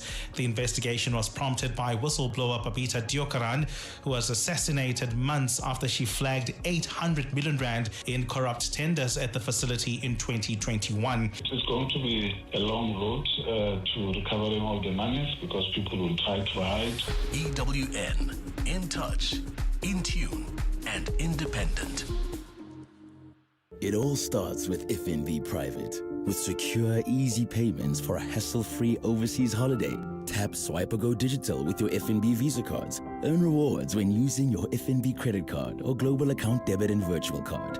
You can even fund your global account on the FNB app while traveling. Make the most of every moment. Unlock invaluable with FNB Private. Help changes everything. FNB, a division of First Rand Bank Limited, an authorized FSP and credit provider. TCs, earn rules and limits apply. Spring is in the air, meaning it's almost time for the 10th SA Garden Day on Sunday, the 12th of October. Celebrate the day with a garden party, lunch under the trees, or cake at a community garden, and invite your friends, family, or neighbors to enjoy your garden with you. Visit gardenday.co.za for inspiration and share pictures of your celebration on social media with #GardenDaySA. SA Garden Day, Sunday the 12th of October. CIRA is reintroducing printed ink certificates, now available as a paid optional service. You can now request your printed certificate online and collect it at your nearest CIRA branch. This service is in response to industry requests. Remember, your digital certificate remains valid and you can view it online. For more information, please contact 08613333850 or info@cira.co.za. You're with John Perlman on 702. Let's walk the talk. 702 Drive, there are so many things in equal measure horrific and quite extraordinary about what went on at Tembisa Hospital and may very well be going on at other Gauteng hospitals as we speak, because there's no clear indication of any kind of consequence whatsoever for officials who have been involved in the looting. The number that the SIU has come up with so far for officials involved in terms of their kickbacks is around 122 million rand. That's a story for another day, but here's a question that, as I mentioned earlier, Aubrey Masango was pushing very, very clearly and cogently on his show last night. We're told, all these systems for monitoring illegal flows of money in South Africa. We have the Financial Intelligence Center, we have SARS and its investigative powers. And the question being asked is, how does all this money taken out of the public purse in the way that it was to companies that are not entitled, even by law, to be selling the products that they peddled, never mind the markups they put on it? So what questions should we be asking about those systems? Professor Alex van den Heever is at the Wits School of Governance. He's paid particular attention to health systems and issues of outcomes and public money and getting value for that. And he joins us now. Prof, welcome and thanks very much for your time. I mean, this really is a question on many people's minds. How come none of our monitoring and financial intelligence systems pick up any of this kind of thing until horses have fled and disappeared? Well, I would start with the financial systems that we have in the public sector. Right. Which are quite extensive and would reveal this immediately. So the first question is why there was no reaction. So there was a reaction from Babita Deokaran, and she was sitting centrally, not at the hospital. So I have a real problem with the SIU's comments that they created the impression that these were entirely low-level officials who are responsible for providing sign-offs, etc., who are entirely responsible for 2 billion rand flowing out of this hospital in over 3 years. That's impossible without it being identified at central level of both the Department of Health and the province and by the provincial treasury. All of this information is on the BAS system. All expenditures are trackable. All the budgets are loaded on that system, and you can see the deviations as they occur on a month-on-month basis. I ran the budget for the Gauteng Department of Health in the latter part of the 1990s, and it is completely impossible for a budget deviation to continue for 3 years without the central department knowing about it. So it appears, first of all, that quite a lot of the systems were just ignored, and this was allowed to continue. And this clearly, in my view, the only inference that can be drawn was that at a very senior level of government, this was permitted to continue. And this was not merely a bunch of low officials just being bribed to sign forms. It's also important to note that none of the products that were purchased ever arrived at the hospital. Yes. All of that money just flowed out. So, I mean, Prof, what about systems within the Department of Health that, in addition to looking at money flow, would also surely look at outcomes? In other words, if you're spending a certain amount of money on products, and I mean, by the way, from what I understand, there were budget overruns on an immense scale by this hospital on a regular basis. But is there any performance monitoring that says, hang on a moment, Tembisa is spending a huge amount of money, they've only got 840 beds, and their health outcomes would suggest the money's not hitting the mark? Are those systems in place and being ignored, which is one kind of problem, or are they not in place at all, which I guess would be another kind of problem? The very specific patient outcome information is quite difficult to address because they haven't been put in place. Right. But if you wanted to do basic expenditure tracking and on sort of reasonable ratios and check for deviations, what I ran and how I ran it per hospital was that if on a monthly basis I'd have projections to the end of the financial year, and if there was a deviation, a projected deviation, that was odd, you put the hospital superintendent on the carpet, now the hospital CEO, come and explain. Let's work through your financials and work out where this is happening, et cetera, et cetera. That's how immediate it would be. What you saw in Tembisa, which beggars belief, is that they had a deviation from budget in which the expenditure was roughly between 3 and 4 times the allocated budget. Yes. For 3 to 4 years. It's extraordinary. That's impossible without high-level approval. As I'm saying, basic expenditure monitoring would, and you're not even tracking the specific transactions and the products coming through, which you can do as well. You can track it, and you'd immediately say, red flag it. Let's find out what's going on here. They clearly didn't do that. So, Prof, let's step away from the governmental financial monitoring systems. I mean, should we be asking questions of SARS and the Financial Intelligence Center? It may well be I have the wrong institutions, but are banks not meant to alert authorities when amounts of money that don't make particular sense on a client's normal banking profile start coming in, not once, but over and over and over again? I mean, I'm constantly getting stuff from my bank saying, can you please update this and that? Well, I'm not sure that it is that anybody's introduced measures to address this kind of corruption through monitoring flows through banks, which would obviously give some indication. There's a question around SARS, and I think this relates to the whole Madlanga Commission as well. The powers to investigate, to do intelligence-type investigations, is concentrated in the South African police services. Right. And they don't allow it to go to SARS. They don't allow it to go to provincial police services. They don't allow it anywhere else. It's controlled at a central level. And it shouldn't be. So when SARS did attempt to do this, that's when you had this whole attack on SARS that occurred during state capture, because that's exactly what they did. They tried to identify inappropriate conduct through an intelligence structure they set up in SARS, and that was argued to be a contravention of the legislative framework. Now the issue is, why shouldn't SARS have it?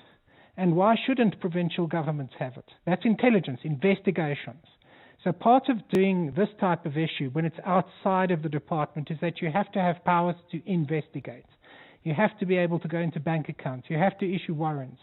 You have to be able to have intrusive investigations where you're dealing with complex crimes. So what we've allowed is that many of our investigative structures are concentrated and can be shut down. This is why we have this inquiry. That's what happened to the Scorpions. Right. So the issue is that, in fact, we should have more structures that are able to set up task forces that do this. Now, banks don't necessarily have the freedom to actually investigate what they're seeing. All they can do is red flag it and send it to somebody, but they can't investigate it. They don't have the powers to investigate it or reveal it as such. So the question is, what should be done? We actually should have greater transparency and be able to red flag and investigate to a greater extent that we do. And we should have it in structures that can't be shut down by a politician being bribed by, Vusi Musi, which is what's before today, all of today in the inquiry is about. So it's those are the problems. Very concentrated powers of investigation and easy to shut down if you bribe the person at the top. Thank you so much, Professor Alex van den Heever, Wits School of Governance, with his thoughts on that. Maybe if you work in the world of banking, or if you've got some thoughts on the issue that, as I said earlier, Aubrey Masango was just flagging and canvassing on his show last night. Of course, he's with you tonight from 8 to 12. It's 28 minutes past 4. EWN Business. Stephen Curtis, the markets having a little rest at the top of a fairly high mountain, or has there been more action than that? A little bit of action, John, and good afternoon. For once, it's not because of gold and platinum. So the JSE All Share up 0.58% at 107,866 points. Financials up 0.15%. Industrials up 0.94%. Resources up just 0.5% on the day. So gold and platinum are slightly weaker than they were this time yesterday, but still a huge interest in those shares. A part of the story is Netcare. So they're up 4.46% on the day. They did confirm strong demand for mental health services, helping it to report that it expects its revenue to go up by around 4.5% in the year to the end of September. That's despite losing a large occupational health contract in the primary healthcare sector. The group says its EBITDA for the year is expected to increase by around 7%. Operating profits will be up by around 9%. Some gold shares are up. So Anglo Gold is up 3% on the day. South 32 is up 2%, and Naspers is up 2%. While Telkom is actually up 3.81%, and Karoo is up 4.11%. Valterra, the platinum miner, down 3.2% on the day. Harmony Gold down 1.66%, and Sabania down 1.5%. John, if you look at what's happened to those shares in the last few months, I think they really are just taking a breather. The question becomes, where is the top of gold? We might have a U.S. Federal Reserve shutdown, a federal government shutdown. I've got to get that right one day this week. And what that suggests then, of course, is that the volatility around gold will remain. I should mention they're not listed on the JSE yet, but Eskom confirming it did make a profit. It reversed a loss of around 26 billion rand last year to a profit before tax of around 24 billion rand. John, your first question is, are they going to give some of that back to us? No, they're going to reinvest it. We'll speak to their CEO, Dan Marikane, tonight. It's used a lot less diesel, also been able to sell electricity because, no load shedding. And then on Wall Street, a bit of a mixed open. They did that. Indices are slightly lower. So it is the last day of the third quarter. There some key economic data might be held back because of the potential U.S. government shutdown. The Dow Jones is down 0.1%. The Nasdaq is down 0.27%. The S&P 500 is down 0.16%. The gold price, $3,826.92 an ounce. Platinum, $1,573. Brent crude, $66.23. The rand to the dollar, slightly stronger, 17.28 to the euro, 20.29 to the British pound, 23.23. Stephen Curtis, EWN Business. Stephen back with us a little bit later in the show. Still 28 minutes of trading, so you never know. Let's get the very latest Eyewitness News with Mbali Dlamini. Good afternoon. Thanks, John. Good afternoon. International Relations Minister Ronald Lamola has described Nathi Mthethwa's passing as a national loss. South Africa's ambassador to France was found dead outside a Paris hotel today, with French media reporting he had gone missing yesterday. The 58-year-old was appointed South Africa's ambassador to France last year. Before that, Mthethwa was police minister from 2009 to 2014, before taking over the portfolio for arts and culture and later sport. DIRCO spokesperson Crispin Piri. Ambassador Mthethwa was a distinguished servant of the nation whose career was marked by dedicated service in critical ministerial portfolios, including Minister of Police and Minister of Sports, Arts and Culture. His lifelong commitment to public duty was further exemplified by his long-standing contribution to the African National Congress through its highest decision-making structures. Piri says the details surrounding Mthethwa's death are still under investigation. The circumstances of his untimely passing are still under investigation by the French authorities. The government of South Africa extends its deepest and most sincere condolences to the family of the ambassador and to his friends and colleagues during this period of immense grief. We shift our focus to this now. As Parliament's presiding officers prepare to welcome their counterparts to the final G20 event under South Africa's presidency, the United States will not be represented by its Speaker of the House. Instead, 4 representatives will be attending the 2-day discussions in the Western Cape, after which the US will assume the presidency of the P20. Today, Speaker Thoko Didiza said the event is a historic milestone for Parliament. Lindsay Dentlinger has more. The 11th G20 Parliamentary Speaker Summit, known as the P20, is the first ever to be held on the continent. Speaker Thoko Didiza says it provides a platform for speakers and presiding officers of parliaments from G20 member states and the African Union to deliberate on how legislative bodies can contribute to the formulation and implementation of G20 decisions. We are therefore in a unique position to ensure that Africa's perspectives, priorities and solutions are fully integrated in the global agenda. As with the attendance at most of South Africa's G20 events, the US, the incumbent host of next year's G20, won't be sending its top legislators. We have been informed by the United States that there will be 4 representatives, but not at a speaker's level, but as members of parliament, and others will be coming from the embassy, and therefore that handover will be done. The P20 is being preceded by sessions of both the women's and youth parliaments. Lindsay Dentlinger, Eyewitness News, Claremont. Western Cape Premier Alan Winde says he's had a productive 10-day trip to the United States to improve trade relations, investment and job creation in the province. A delegation from the Western Cape government joined Winde on that recent trip. Winde says despite recent challenges between South Africa and the USA, the Western Cape has long-standing relationships with various US states. We have got to make sure that this market is retained. We have a strong agricultural link with the US, strong tourism and foreign direct investment link with the US, and we've got to make sure that the Western Cape's voice is heard in the negotiations. Winde says the province's relationship with the US has garnered more than 15.5 billion rand in trade. It is also a key market for foreign direct investment. In the last 10 years, more than 33 billion rand in FDI coming into the Western Cape. This has to be protected, and also we have to make sure we continue with it. And in Vietnam, the death toll linked to flooding caused by Typhoon Bua Loi has risen to 26, with dozens more people still missing. Heavy rain hit the capital Hanoi, bringing large parts of the city to a standstill. The typhoon made landfall in central Vietnam late on Sunday after battering parts of the Philippines, where 400,000 people were forced to evacuate their homes. The death toll in the Philippines has risen to 37 following the recovery of 10 additional bodies. Vietnam is usually hit by up to 10 storms annually, but forecasters have warned that it faces 2 to 3 more this year. A partly cloudy Wednesday in store for Gauteng tomorrow. Lows of between 8 and 13 degrees and highs of between 24 and 26.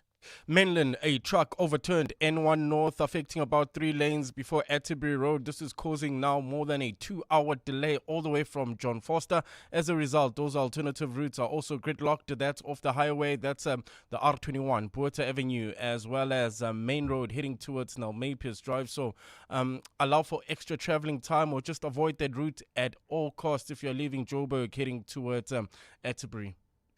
The top story in EWN, International Relations Minister Ronald Lamola has described Nathi Mthethwa's passing as a national loss.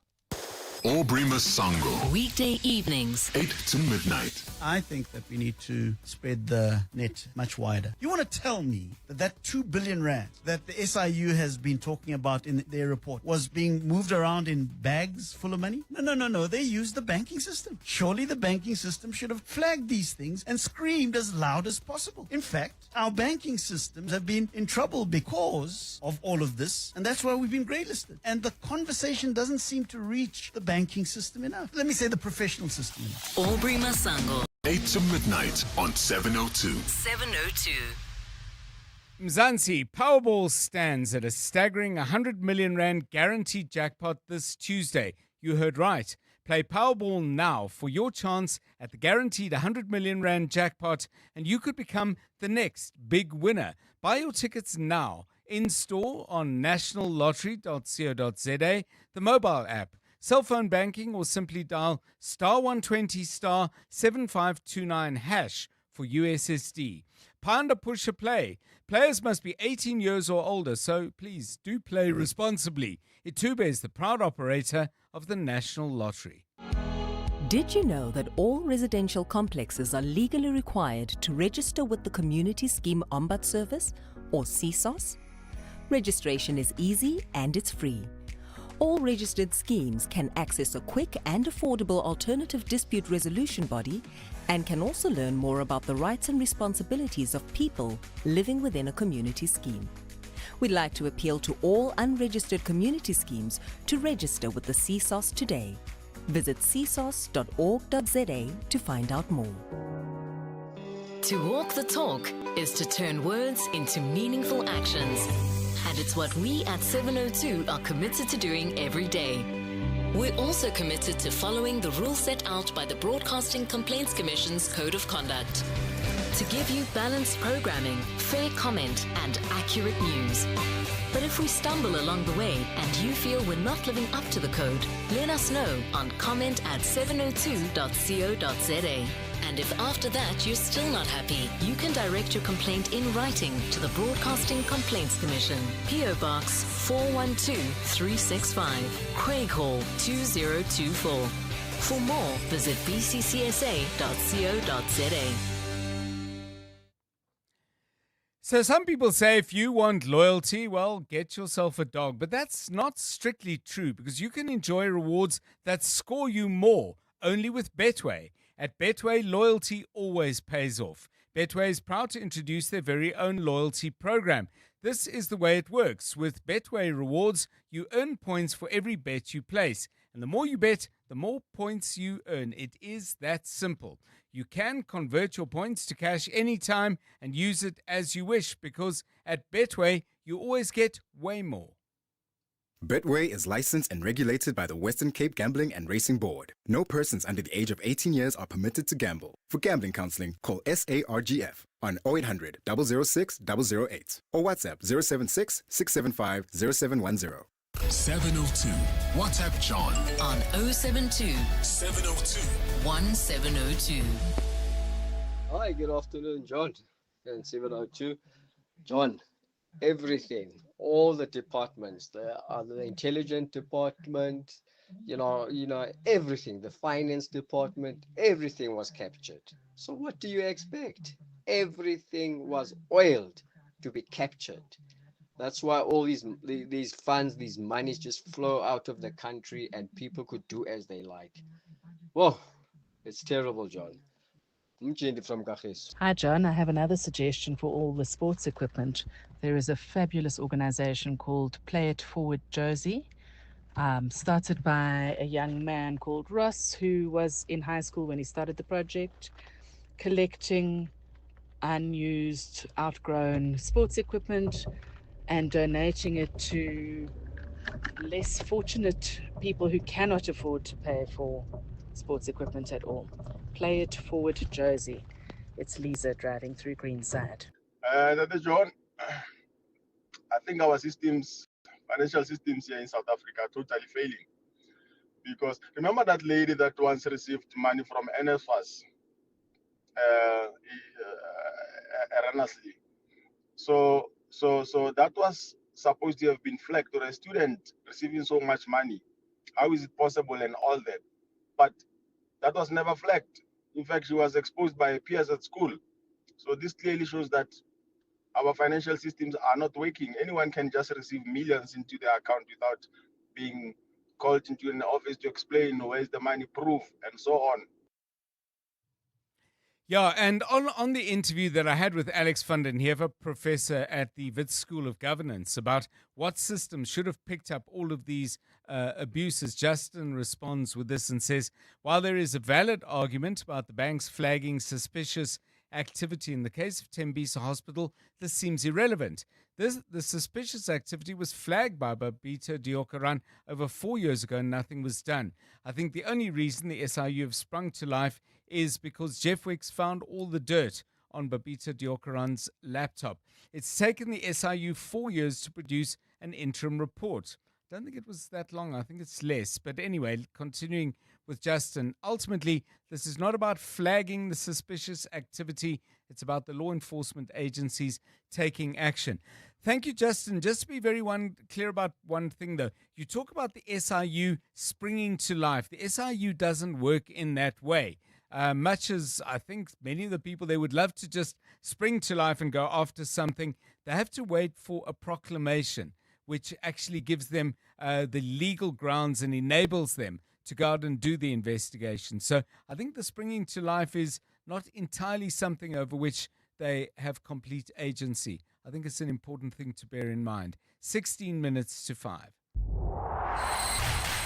EWN Sport. South Africa, Argentina, Twickenham on Saturday, and we know the team. Here's Tola Kele with the details. Good afternoon. Afternoon, John. And Oxenchair will start against Argentina in Saturday's final match of the Rugby Championship. He's the only change to the starting 15 that are looking to retain the title and comes back having pulled out the day before the 67-30 victory over the Pumas in round 5. Bowen Fenta is out of the squad entirely, while on the bench returns Bongi Bonambi, Grant Williams and Jesse Grill. Switching over to the Betway Premiership, where the evening's only game will see Orlando Pirates taking on TS Galaxy. The Buccaneers are currently on a 4-match winning streak and sit 8th in the standings. Adeslam Madu has spoken ahead of that encounter on the importance of Yanele Mbutuma to his team. Mbutuma is a young player. He's one of talented player in South Africa. I think the scouting department of the club did a good job to bring him at the club. Now the dimension of the club is different. The numbers of players are different as well. We are trying and we are pushing to make him top, one of the best, and he's doing well. And we keep pushing him in order to be perfect. Jose Mourinho says he'll always be a Blue, but he's ready to park his affection for Chelsea when he returns to Stamford Bridge with Benfica this evening. They'll meet in the UEFA Champions League, with Mourinho looking to maintain his unbeaten start with his Portuguese team. I will always be a Blue. I'm part of their history and they are part of my history. I helped them to become a bigger Chelsea and they helped me to become a bigger Jose. When I say I'm not a Blue, I hope everybody understands it, that I'm speaking about the job that I have to do. Liverpool are up against Galatasaray this evening, with Arne Slot looking for an immediate response from the Reds. This follows their surprise loss to Crystal Palace in the Premier League. What is asked from you if you want to compete for trophies, but let alone if you wear the Liverpool shirt, and that is giving everything you have and combine that with the best football you can play. And I think, especially in the second half, we created during the course of the game against Palace more chances than we've created in all the 3 games we've played before against Palace, but we conceded also much more chances than we did before when we played Palace. So we can definitely improve on a few things. And world number 1 Carlos Alcaraz beat Tyler Fritz 6-4 and 6-4 at the Japan Open to win his 8th ATP title of the year. Since losing to Yannick Sinner at Wimbledon in July, Alcaraz has won 3 successive ATP titles. That's in Cincinnati, the US and the Tokyo Open. It's also his 67th win of the season, and he's closing in on Sinner's tally of 73 in 2024. Tola Mganga, Eyewitness News Sport. EWN Traffic. At 13 minutes to 5, this Eyewitness Traffic is brought to you by Outsurance in partnership with 702. It is extremely rough on the N1 North in the area of Waterkloof. What's the latest? Here's Karabo Chale. Yeah, I'm afraid, John, most parts of Pretoria are not looking good at this stage. Let me start in the mainland area where there's that truck that overturned on the N1 northbound, affecting 3 lanes before Atterbury, still causing about a 2-hour delay all the way from John Foster. As a result, traffic is also gridlocked. This is heading off the highway on the R21, Buerta Avenue, as well as a main road heading towards Almapius Drive in the Pretoria CBD as well. We have several roads that are congested. These include Eskiam Pahlele heading towards Hermanstad. Lillian Goy is also heavily backed up between Nasita and Boom Street, as well as leaving the CBD heading towards Hatfield. There's slow-moving traffic on Stanza Bopape between Eastwood and Kilnerton Road. In Bryanston, traffic is a bit sluggish. N1 South between Rivonia Road and Winnie Mandela Drive. Also driving through Alex heading towards Germiston, traffic pressure N3 southbound between Morafontein Road and Van Riebeck. And finally, Edenvale also traveling towards Bedford View. There's bumper-to-bumper traffic on the R24 westbound between Edenville Road and the Gilulis interchange. If you come across any other traffic issues, please WhatsApp us on 072 702 1702. There's more EWN on air, online, and on the EWN app. The Outsurance pointsmen know that every car on the road carries a story. There's a car with a parent and a nervous but excited kid practicing her lines to put on a show-stopping performance at the school play. The Outsurance pointsmen know it's not just a car in traffic, it's a future superstar on the move. Every story's different and every story matters. That's why the Outsurance pointsmen have been doing what they do since 2005 in proud partnership with 702. Outsurance is a licensed insurer and FSP. You're with John Perlman on 702. Let's walk the talk.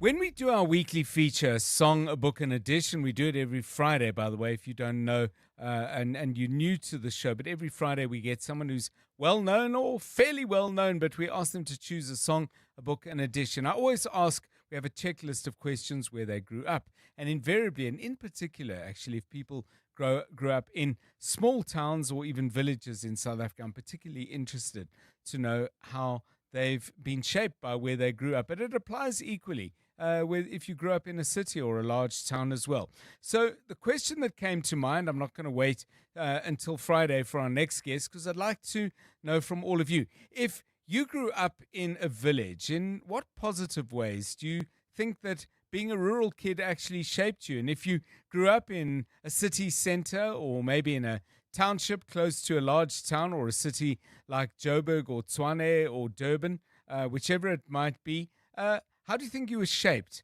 by the place that you grew up? And maybe we'll get some competition going between rural people who think that perhaps they learned more from being out in the countryside than the city clevers who feel that because they grew in the hub of all the action, maybe they picked up a whole lot of smarts that you wouldn't get out on the farms. So give us your calls on that on 011 883 0702.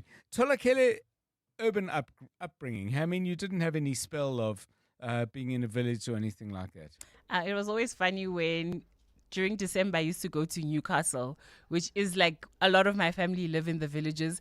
It was 2 days max before I was just like, you know what? I need like the freedom of being able to connect to technology and having other things to do. But if there's one thing I'd say, that growing up in Slumaview in Katlehong, there's a very thin line between success and a lot of it is luck, because you really do have to take advantage of the opportunities that are provided to you. And once you get out of that environment, it really does change your thinking, because there are times where I go back and you will sit with people that are in your age group but are still in that area, and you realize that once you have those world experiences, it just has you thinking in a completely different way. But people that are still stuck there and are 40, 50, 60, they never get out of that mindset, because they don't know anything else but this little bubble that they've lived in. And being able to push yourself out and being able to kind of stand on your own 2 feet, it just creates a level of strength in you that you cannot get from sitting in a class or going to work. You yourself have to be the self-starter. So, Karabo, more urban experience, as far as I know, unless there's something I've missed. So, just like Tolagale, in December holidays, we'd go to Limpopo, and my cousins... To where exactly? Oh, Sibitielo. Okay. So, and they were just tough boys, eh? Yes. They'll wake up early, go herd the sheep, come back, milk the cows, make fire, and I'll be just sitting there thinking, and they'll just call me the softy and spoiled brat, whatever words they called me. They didn't make you help. No, they just thought I was useless and I must just sit around. There's and do just nothing. something, like when you go to the villages and you grow up at Goli, like everybody thinks like, oh no, don't ask her to do something, because they think we don't want to do it. But at that time, you're just like, I would help if someone just asked. So I never had the experience of family, but I remember once going to a Free State farm, and there were these young boys there who were very used to being, who are my hosts, used to being on the farm. We were about to settle for the day's activities, and I said, I'm just going to go and get my shoes. And they gave me a look and said, shoes? You're planning to wear Yeah, shoes? yeah. So, So- yeah, early introduction. So with my partner, Toughen up. So with my partner as well, I've seen Yes. she grew up in the rural area in the village in Rustenburg, and when we don't have electricity, she doesn't even stress. She's like, Yes. "Look, we'll get it all sorted out. Let's go make a fire." When we're doing a braai, I feel like the lousy partner here because she'll be like, "You've been trying to make that fire for the last 30 minutes. What's wrong with you?" So yeah, she's got more survival skills than I do, I guess. Okay, so let's hear from you. If you grew up rural, what did you learn from life in the villages? If you're a city person, wise and wily and sharp from living in the urban jungle, maybe you want to talk about how that shaped you. I am fascinated to hear what you're going to tell me. So get in touch. 011 883 0702 and 072 702 1702. Drive home with John Perlman. On 702, let's walk the talk. 702 Drive, Green Tip of the Week is brought to you by Volvo. It's safe to be brave with Volvo. Each week we'll highlight someone or something impacting the way we can be greener, cleaner, smarter, healthier, and more eco-friendly. Now, I don't know about you, but I remember when I discovered that on under one of the parts of my home there were bees. And yeah, it's a little concerning because you're not exactly sure what to do.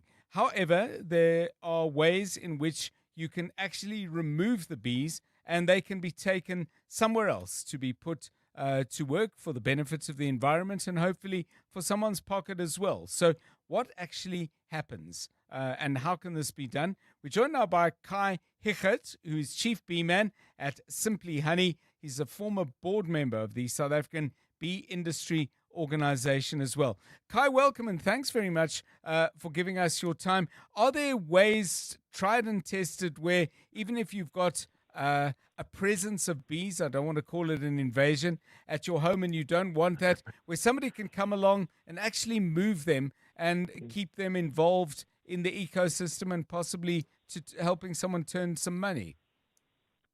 Good afternoon, John, and good afternoon to the listeners. Yeah, definitely.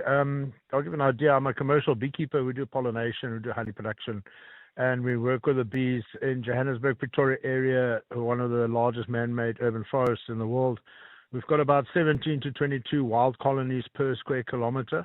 And this time of season, of August, September, October, all our colonies are splitting, which they do naturally. So each colony will leave behind a new virgin queen, and the existing queen and majority of the workers will leave, and they'll look for a new cavity. Bees are cavity dwellers, so under your house, or inside your chimney, inside your wall, water meters, water irrigation boxes, manholes. We find them all over the place, all the fiber boxes. And we have to do a physical bee removal from them. That's where the biggest trick comes in. We get a lot of fly-by-nights this time of year. They buy a bee suit and they buy a smoker and they tell everybody no, they can do bee removals.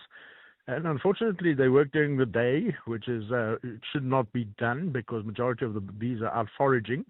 You can have some guys. There are some professional guys who do it for a living, but these guys are highly qualified. They've been doing it for years and they've got bee vacs.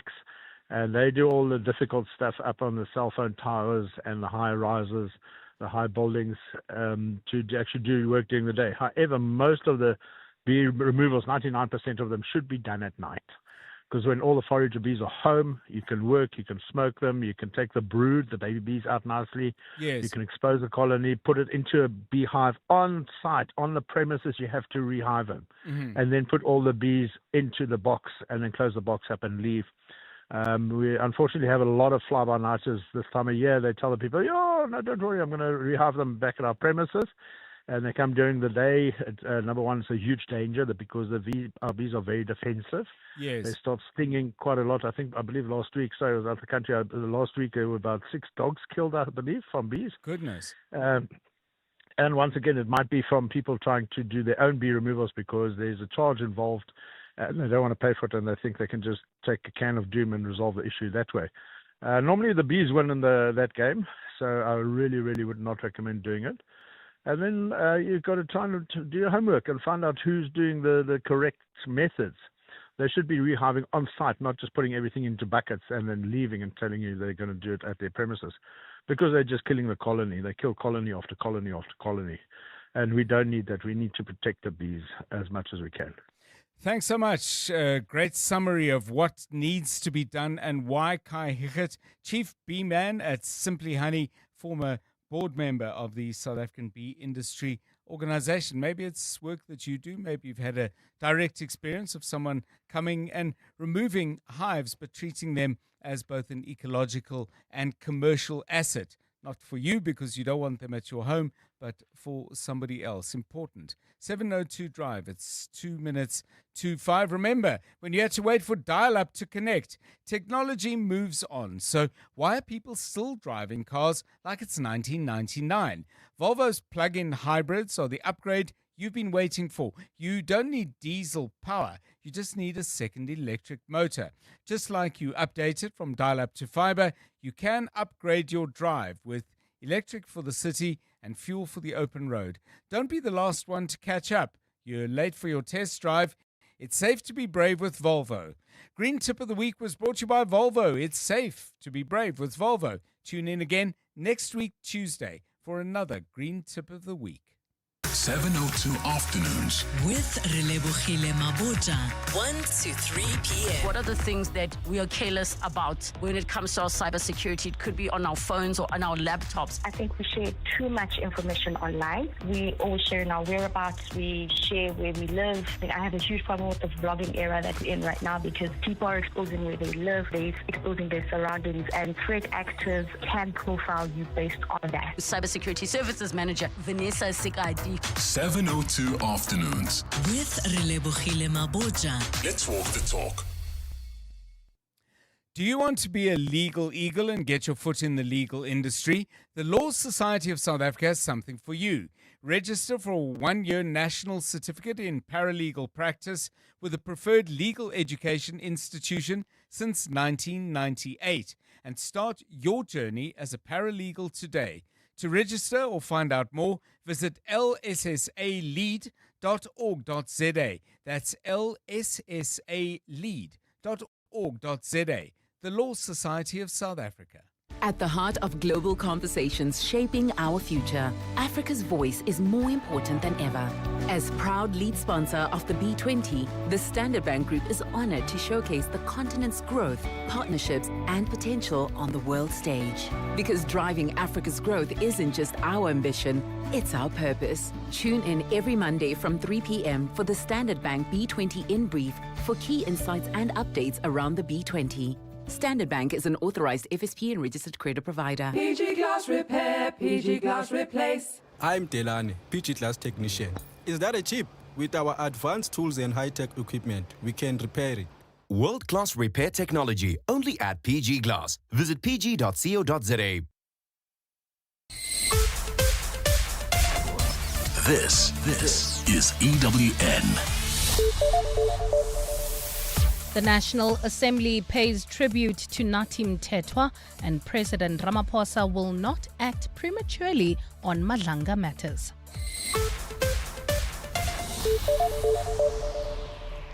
Good afternoon, I'm Bali Dlamini. National Assembly Speaker Thoko Didiza has paid tribute to South Africa's ambassador to France, Nathi Mthethwa, saying the manner in which the country has learnt of his death has been unfortunate. French media reported that Mthethwa died at a Paris hotel before government officially announced his death this afternoon. It followed earlier reports that he had gone missing. Speaking on the sidelines of the G20 gathering of parliamentarians in the Western Cape today, Didiza reflected on Mthethwa's long legacy as a parliamentarian between 2002 and 2024. She says having joined parliament in his 30s, he influenced the way government considers youth matters. He was one of those members of parliament who actually shaped government's focus on youth development, which, in my view, has actually helped South African young people to have activists and voices within the legislature who would advocate for work of young people. Didiza has sent condolences to Mthethwa's wife and children. As the Speaker of the National Assembly, we really want to say we acknowledge, recognize the role that he had played during his tenure as a Member of Parliament of South Africa. Despite some damning allegations coming out of the Madlanga Commission of Inquiry, the presidency says Cyril Ramaphosa will not take any action until an interim report is finalized. The commission was set up by Ramaphosa to look into alleged corruption within the criminal justice system. Since the start of the commission 9 days ago, some high-ranking government officials have already been implicated in wrongdoing by witnesses. Speaking on the sidelines of the Cabinet Lekgotla in Pretoria today, Minister in the Presidency Khumbudzo Ntshavheni says it's too early for President Ramaphosa to make any conclusive decisions. We have indicated we will not have a running commentary on the Madlanga Commission, but you'll recall that when the President announced the Madlanga Commission, he announced a two-phased approach. He says in 3 months there must be an interim report, and then in 6 months there will be a final report. So we must wait. It's been revealed that a series of fake news posts were shared between alleged underworld figure Vusimuzi Kat Matlala and Northwest businessman Brown Mokhotsi. Messages between the pair were revealed before the Madlanga Commission of Inquiry in Pretoria today during the testimony of crime intelligence boss Dumisani Khumalo. Khumalo presented the messages to the commission as part of his evidence, suggesting Mokhotsi and Matlala were fueling misinformation campaigns on the back of the instruction to disband the political killings task team. He refers to a message Mokhotsi sent Matlala talking about the arrest of National Police Commissioner Fani Masemula, which never happened. It's another example as to how far the misinformation will go in trying to put issues or names that are not supposed even to be together in that story. We shift our focus to this now. Health Minister Dr. Aaron Motsoaledi has warned that fake medicines are hitting the poorest in society the most. He says this is because the substandard medicines are being sold at lower market prices. In response, the South African Health Products Regulatory Authority launched the National Action Plan to combat the issue today. The plan will do so through prevention, detection as well as response. Jabulile Mbata has more. Health Minister Aaron Motsoaledi says the falsified medicine is deliberately or fraudulently misrepresented in their identity and composition, while substandard medical products are authorized but fail to meet the quality standards and specifications. He says while there might be differences in the medicine, its contents could prove harmful to patients' health. He cited an example of children who died in Gambia from consuming fake medicine, saying he does not want the same to happen in South Africa. The World Health Organization draft handbook frames the strategic objectives and goals with actions, inputs, outputs, and outcomes used for developing strategies and operational plans, and provide insights into approaches for operational planning, monitoring, and evaluation. He adds that the National Action Plan will ensure the safety and quality of medical products. Jabulile Mbata, Eyewitness News, Kempton Park. And US President Donald Trump says Hamas will face severe consequences if it does not accept his Gaza peace deal within a few days. Trump says he is giving Hamas 3 or 4 days to respond to the proposed deal. The plan calls for a ceasefire, release of hostages within 72 hours, and the gradual Israeli withdrawal from Gaza. Israel's all signed up. We're just waiting for Hamas, and Hamas is either going to be doing it or not, and if it's not, it's going to be a very sad end. Gold is trading at $3,847.43 an ounce. The rand is at 17.29 to the dollar, 23.28 to the pound, 20.32 to the euro, and Brent crude oil is at $67.19 a barrel. Truck overturned in Menlyn, N1 northbound. This is affecting 3 lanes before Atterbury Road, still causing about a 2-hour delay all the way from John Foster. In the Pretoria CBD, there's also a couple of routes congested. These include Eskiam Pahlele towards Hermanstad, as well as Lillian Goy between Stanza Bopape and Boom Street. In your sport, Orlando Pirates take aim at TS Galaxy in the Betway Premiership. The Proteas home T20 series against the West Indies is trimmed to 3 matches, and Benin becomes an associate member of World Rugby. A partly cloudy Wednesday in store for Gauteng tomorrow. Johannesburg dropping to overnight lows of 12 degrees, peaking at 25. Pretoria 13 and 26, and Vereeniging 8 and 24 degrees. The top story in EWN, National Assembly Speaker Thoko Didiza has paid tribute to South Africa's ambassador to France, Nathi Mthethwa, saying the manner in which the country has learned of his death has been unfortunate. EWN, in touch, in tune, and independent. For the latest, visit ewn.co.za or download the EWN app. 702. Drive home with John Perlman. John Perlman, 3 to 6 p.m. On 92.7 and 106 FM. Let's walk the talk. 702 Drive, it's 8 minutes past 5. Good to have you with us on the show. Coming up in a moment, we'll be chatting to our colleague Oren Singh. He's going to be updating us on what he particularly saw and heard and noted as significant at the Madlanga Commission of Inquiry. And then we're going to try and better understand what might have happened with Bafana, the fact that they've now been docked 3 points, their goal difference has been adjusted, and suddenly from being dead certain of qualifying for the next World Cup in North America, well, we've got to sweat it out over 2 more games. Andre Arendse has been involved with the national team at a number of levels. He'll be with us at about 20 past 5 to give us his view. I asked the question as to where you grew up and how it shaped you. I was particularly interested, but not only interested, in people who grew up in rural areas and how that might have shaped the way you turned out. Let's hear what a couple of you had to say.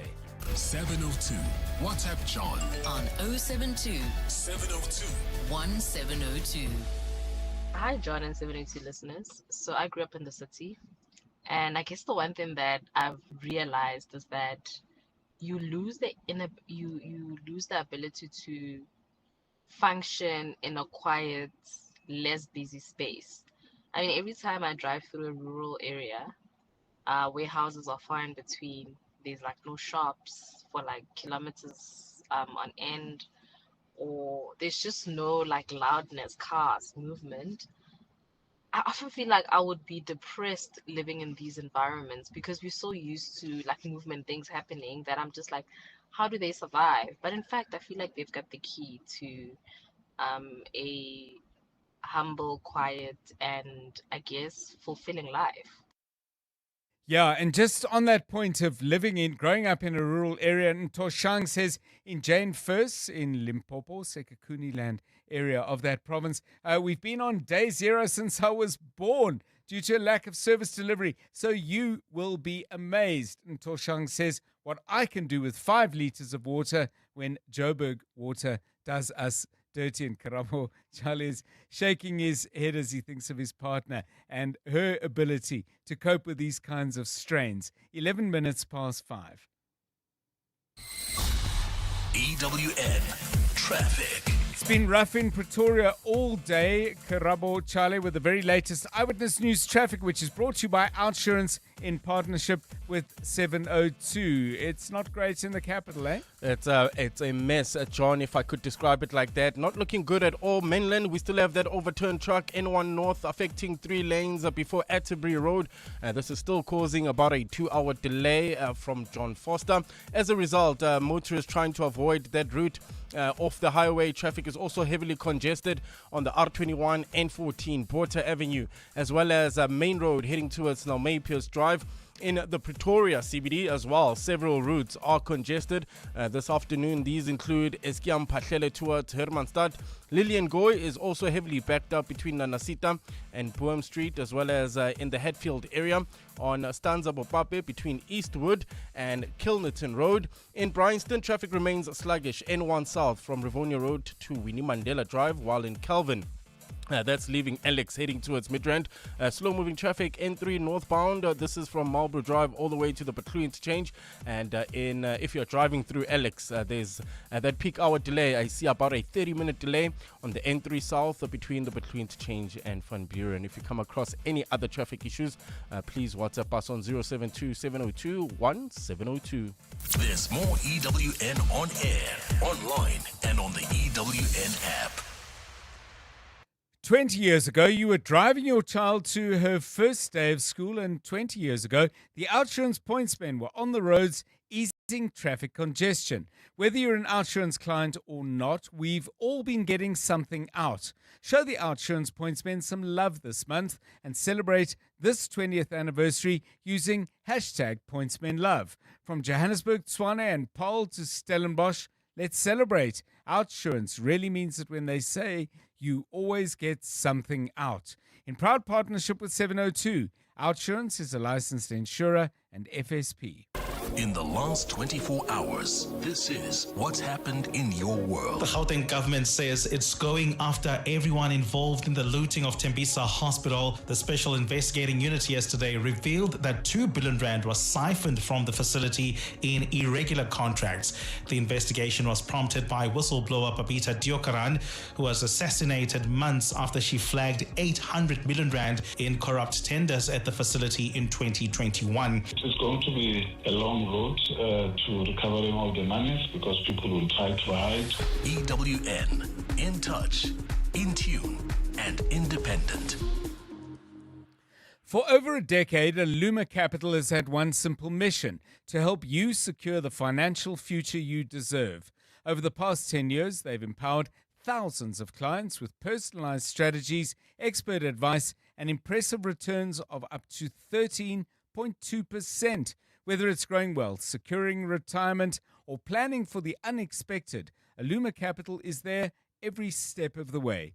Visit aluma.co.za today. Aluma Capital is a licensed FSP. T's and C's apply.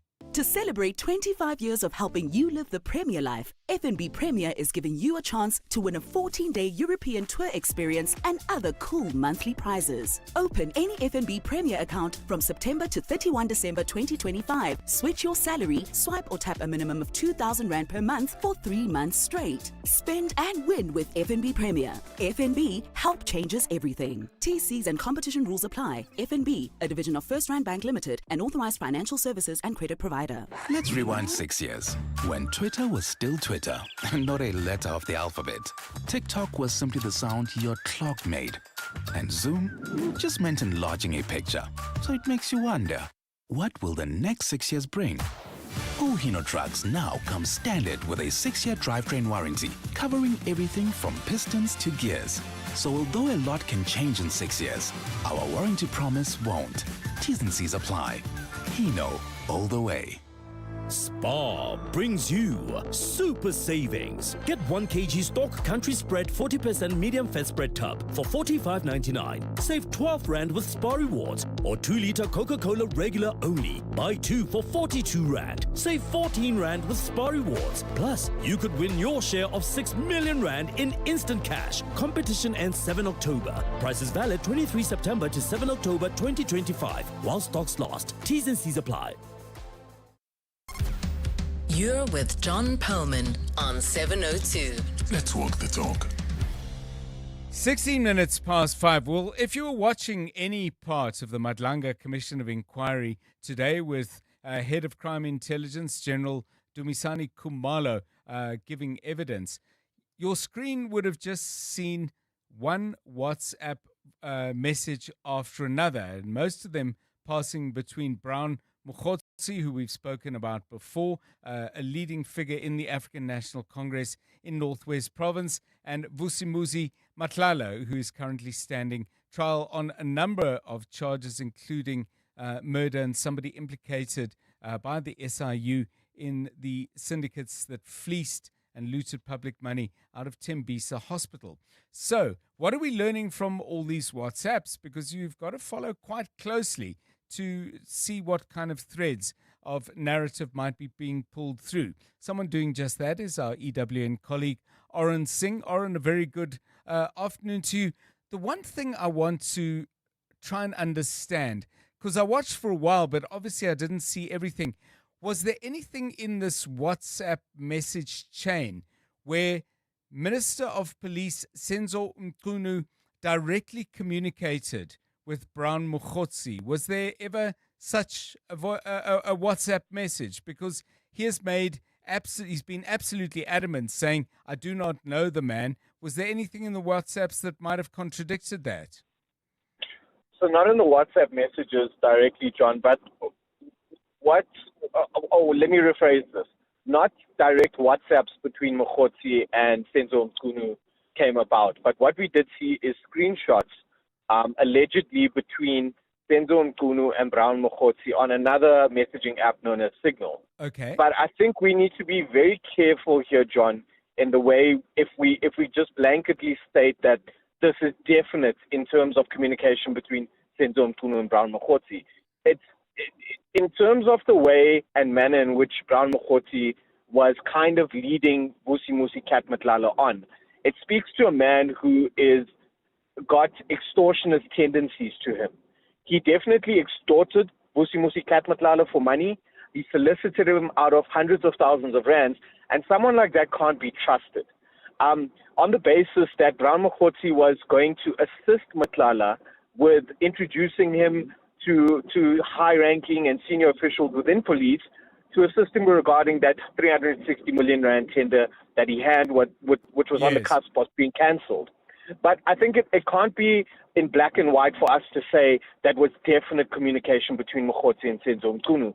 Because at the end of the day, someone like Brown Mokhotsi, who's come across as this person that essentially lies, to the extent to say that he also assisted in bringing Thabo Bester and Andipa Magudumana back into the country from Tanzania, whereas we know the actual team that was involved in bringing them back to this country, and it wasn't Brown Mokhotsi. You know, for him to go and say that this was definite messages between me and Senzo Mchunu is we can't really say that at this point in time until we've seen Senzo Mchunu come himself and testify to the commission. So in other words, Brown Mokhotsi is trying to give as strong an impression as possible that he has a connection to the very highest levels of the policing system and might well manufacture something to try and validate that. So, Oren, that's very clear. But let's get your clarity on this then. Do the messages make clear that he was in possession of police information that he should not have had, being somebody who has no legal or formal connection to the police? Yes and no, John. And I say that because, yes, there was communication that was showed on this WhatsApp thread between Brown Mokhotsi and Vusi Kat Matlala that suggested that Brown Mokhotsi was sending him confidential police information, but it was blacked out. Obviously, this is sensitive information, and so the public weren't able to see what those messages relate to and what sort of information within crime intelligence it pertains to. But from the thread, it definitely shows that there was some sort of confidential information that was sent by Mokhotsi to Matlala. Thank you very much, Oren Singh. A huge amount to digest, but my thanks to my EWN colleague for getting straight to some of the key points. Still to come on 702 Drive, a blunder has put at risk Bafana Bafana's chances of qualifying for the next World Cup. Whose fault is it? It's important that we find out. We'll get the views of Andre Arendse, former Bafana goalkeeper, but also someone involved at the highest levels of coaching. He'll have a sense of who ought to be looking out at the booking tallies and their implications. He's with us shortly. 702 Afternoons with Relebohile Mabota, 1 to 3 p.m. What are the things that we are careless about when it comes to our cybersecurity? It could be on our phones or on our laptops. I think we share too much information online. We always share our whereabouts. We share where we live. I have a huge problem with the vlogging era that we're in right now because people are exposing where they live. They're exposing their surroundings, and threat actors can profile you based on that. Cybersecurity Services Manager Vanessa Sikadi. 702 Afternoons with Relebohile Mabota. Let's walk the talk. Remember when you had to wait for dial-up to connect? Technology moves on. So why are people still driving cars like it's 1999? Volvo's plug-in hybrids are the upgrade you've been waiting for. You don't need diesel power, you just need a second electric motor. Just like you updated from dial-up to fiber, you can upgrade your drive with electric for the city and fuel for the open road. Don't be the last one to catch up. You're late for your test drive. It's safe to be brave with Volvo. The Coliseum of big wins is yours to dominate in the electrifying Hollywood Bets exclusive Spinner Zonke Tournament of Champions. Go for glory. Make legendary spins for a shot at striking wins. Conquer the reels and you could claim your share of a massive 500,000 Rand in cash. Power your play. Bet 2 Rand or more on selected slots to start your leaderboard rise. Bet now. T's and C's apply. Hollywood Sportsbook is a licensed betting operator. No persons under the age of 18 years are permitted to gamble. Winners know when to stop. South African Responsible Gambling Foundation toll-free counselling line 0800 006 008 or WhatsApp help to 076 675 0710. CIRA is reintroducing printed ink certificates, now available as a paid optional service. You can now request your printed certificate online and collect it at your nearest CIRA branch. This service is in response to industry requests. Remember, your digital certificate remains valid and you can view it online. For more information, please contact 08613333850 or info@cira.co.za. You're with John Perlman on 702. Let's walk the talk. So quite a setback for a Bafana team who've been doing wonderfully well on the pitch. But because of a failure to recognize that midfielder Teboho Mokoena was ineligible to play in a match against Lesotho, the result has now been reversed to a 3-0 win for Lesotho. It's cost Bafana 3 crucial points, but also done no good things to our goal difference. So now we're in second place behind Benin.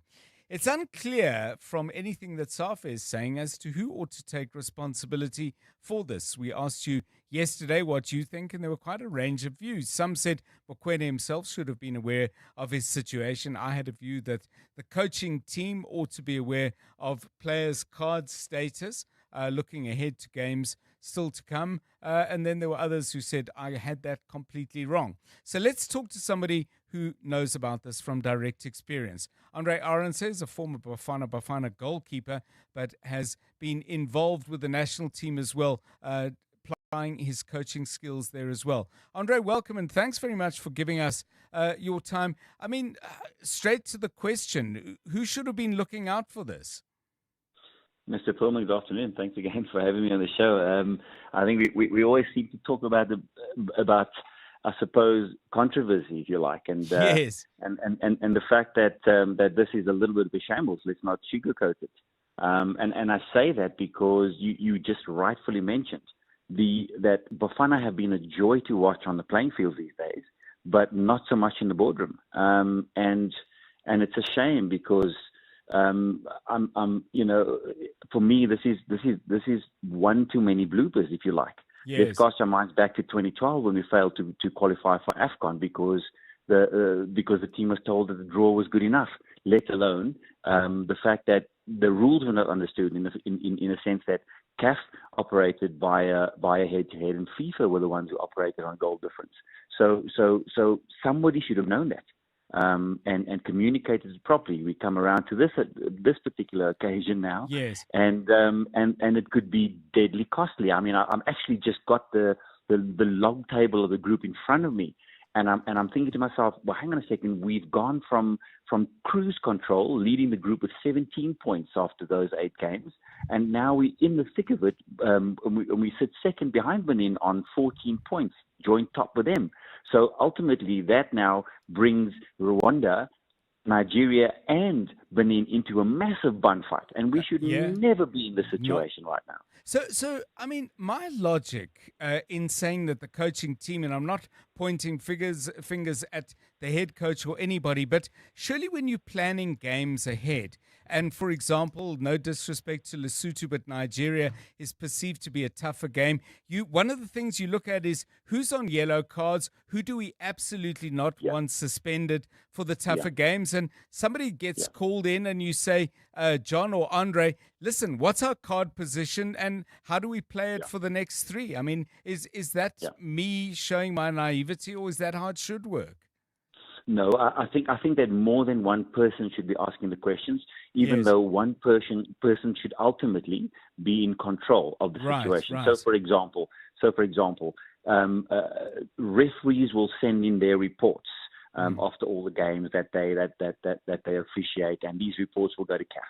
And in these reports will be a list of the yellow cards for that particular game. CAF should then be reporting this either on a website or directly to the individual countries on a regular basis, so that they know who are on these yellow cards, for example. Then one person, and normally speaking, it would fall onto the lap of a team manager, for example, who would be in control of those situations. So part of their duties would be, what's the yellow card situation? I need to understand when my coach is selecting his squad of players, who in that squad are on X number of yellow cards, for example, and how does it impact? Now, in fairness, there were a number of months between one game and the next. So it does pose a little bit of a problem to keep up to date with it, but the records are still there, and so somebody has to be in control of that process. And unfortunately, we dropped the ball. So now we sit in a position that is a little bit of a nail biter. And when I look at the other groups right now, I know there's still 2 games left in the qualifying campaign with all these teams. But even second place, one of the best second place teams right now, doesn't look good for us. Yeah. So literally we have to go and, in my opinion, go and win our last 2 games to get us out of this. Yeah, and win them handsomely. Andre Aronson, many thanks. Former Bafana goalkeeper. Listen, in my fantasy world of being in a team meeting of a national team, you get an injury report, you get an eligibility report, and you then set about putting together not just your options for the next game, but for the next 2 or 3. But anyway, your thoughts again on this. We'll keep on talking about it, but great to get Andre's inside track. 29 minutes past 5. EWN Business. Stephen Curtis, a very good afternoon to you. Good afternoon, John. I am just staggered that we're at this point with Bafana. I mean, and it just, again, we're always waiting to see what happens with someone else because we haven't done it ourselves. You can make that argument about our economy too, actually, at times. The JSE All Share closing tantalizingly close to 108,000 at 107,940 points, up 0.65% on the day. Financials up 0.18%. Industrials up 0.88 and resources up 0.85. So gold and platinum now have turned positive on the day. But this was a day that for once was not driven by them. So MTN are up 5%, John. Still trying to find out exactly why. Netcare up 3.73%. They did confirm today that their revenue will be up by around 4.5% in the year to the end of September. Their group EBITDA for the year expected to increase by around 7% as well. That did help push the JSE. So did Karoo, up nearly 4% on the day. Telkom up 3.69% and Anglo Gold up 2.77%, while Gold Fields are up at nearly 2%. Omnia up down 2.86% and Italtal down 2.5%, while Valterra, unusually for a platinum miner, down 2.5% on the day as well. You did hear correctly. Eskom did make a profit in their last financial year. They used a lot less diesel to do that. We'll speak to Dan Marakane, the Eskom CEO, this evening on the Money Show, just after 6 o'clock, to find out how they did it and what that actually means for Eskom going forward. In the United States, the indices now turning negative, the Dow Jones and the S&P 500. There are more concerns that there'll be a shutdown of the U.S. federal government and the Dow Jones is now down 0.2%. The Nasdaq is up 0.09%. The S&P 500 is down 0.03%. The gold price at the moment slightly higher than it was yesterday. John, if there is a shutdown of the U.S. federal government, you do just wonder if it'll break through $4,000. Now $3,843.95. Platinum $1,577. Brent crude $65.99. And the rand to the dollar 17.26, to the euro 20.25, to the British pound 23.21. Also on the Money Show tonight, we're seeing a lot more activity in the venture capital space. We will talk about where our farmers should look to for new markets in light of what's happening with the US. And quite a tricky one on personal finance this evening, how to manage your money if you're actually getting divorced, if you're in Splitsville. Stephen Crotus, EWN Business. Thanks, Stephen. 28 minutes to 6. News from the Madlanga Commission of Inquiry in Mbali Dlamini with that story and some others. Good afternoon. Thanks, John. Good afternoon. We begin with news just in. It's now been officially confirmed that Advocate Terry Mutau has stepped down as the chief evidence leader at the Madlanga Commission of Inquiry. He is being replaced by Matthew Charleskinson, who takes over the role in the commission investigating allegations of corruption and maladministration within the police service. Commission spokesperson Jeremy Michael says Mutau has left the commission on good terms. He's expressed gratitude for the services rendered by the senior counsel. The Commission will not be discussing this matter any further, as it can only serve to distract it from the task at hand. The Commission's priority is to ensure that it is squarely focused on the job, as outlined in the terms of reference, which is to conduct an inquiry into and make actionable recommendations regarding the gravely serious allegations that South Africa's law enforcement agencies have been infiltrated and unduly influenced by criminal syndicates and drug cartels. To this now, French authorities are investigating the circumstances surrounding the death of South Africa's ambassador to France, Nathi Mthethwa. Government has confirmed that he has died in Paris. In a statement issued earlier this afternoon, International Relations Minister Ronald Lamola described Mthethwa's passing as a national loss. His spokesperson, Crispin Piri.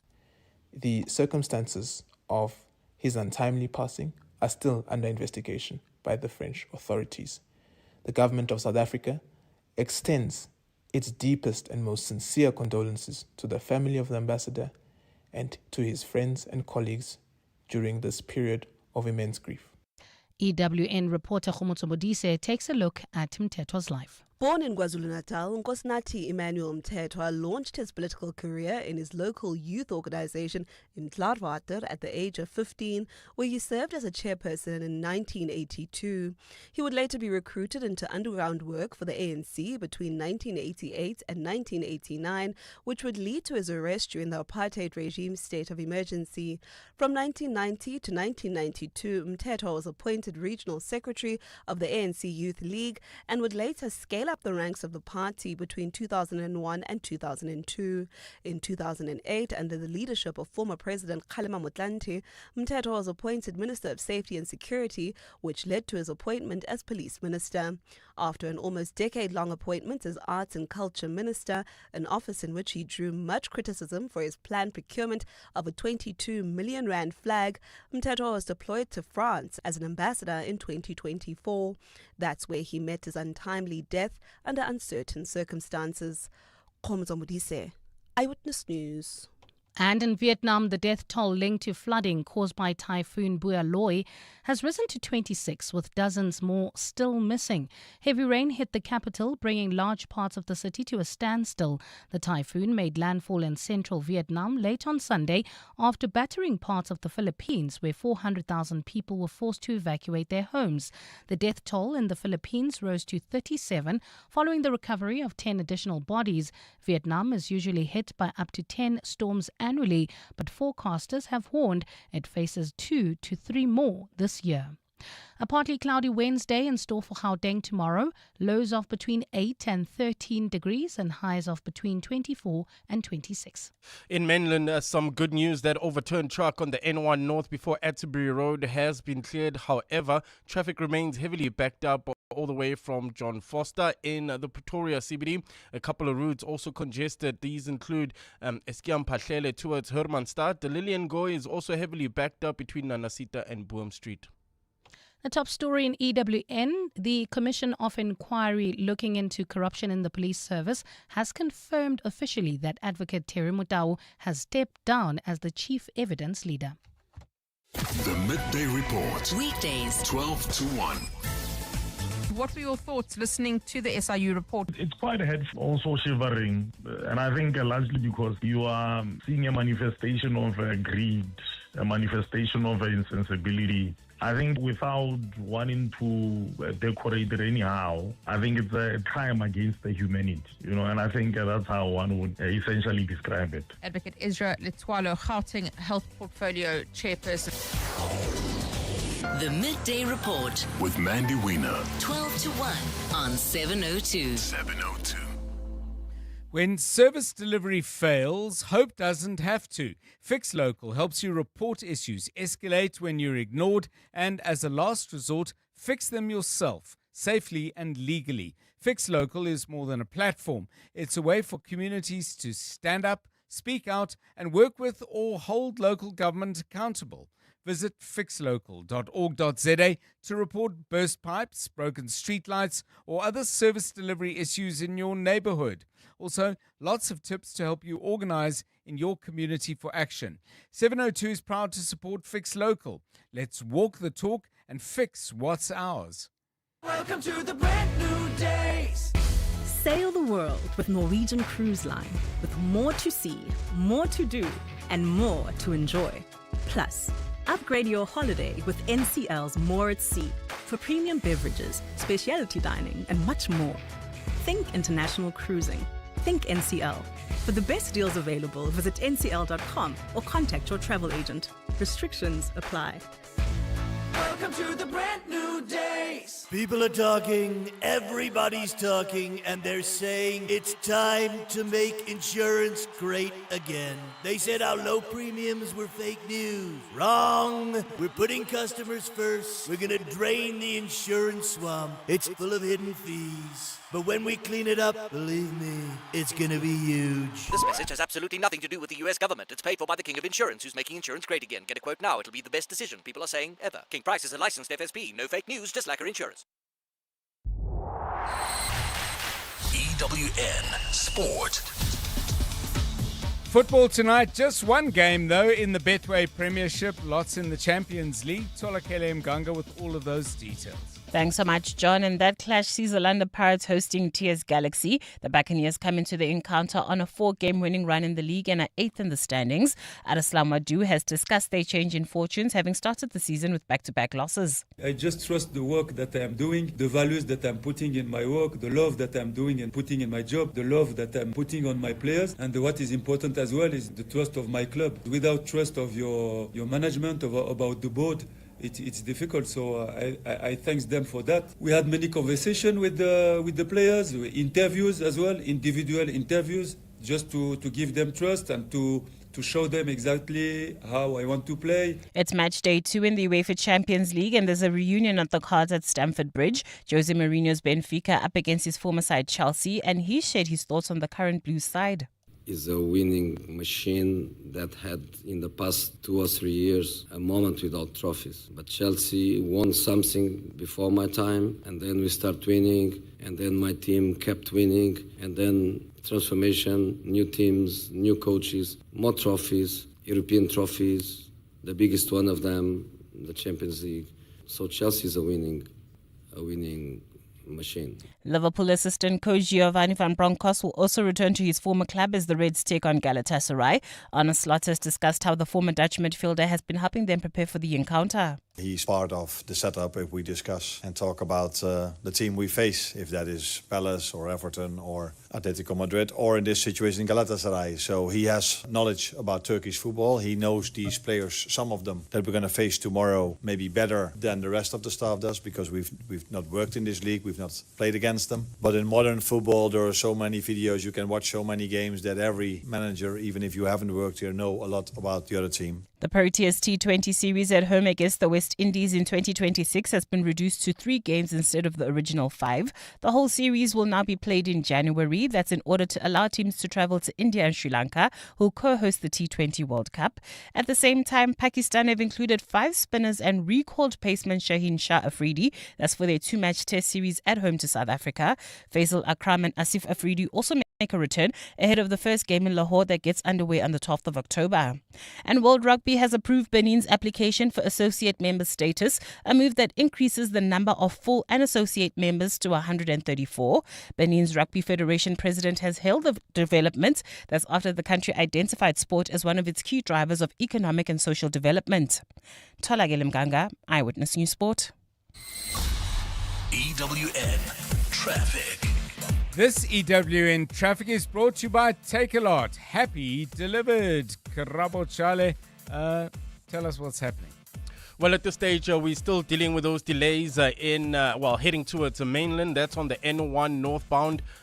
This is due to an earlier overturned truck. Some good news is that that truck has been cleared. It's off the road. This is before Atterbury Road. However, traffic remains heavily backed up all the way from John Foster. As a result of all those delays, some motorists trying to avoid that accident scene, those delays, and now traffic is also gridlocked off the highway. That's in through Centurion and Irene, on the R21, N14, Buerta Avenue, Trichard Road, as well as Main Road and Maypiers Drive. In the Pretoria CBD, a couple of routes also congested.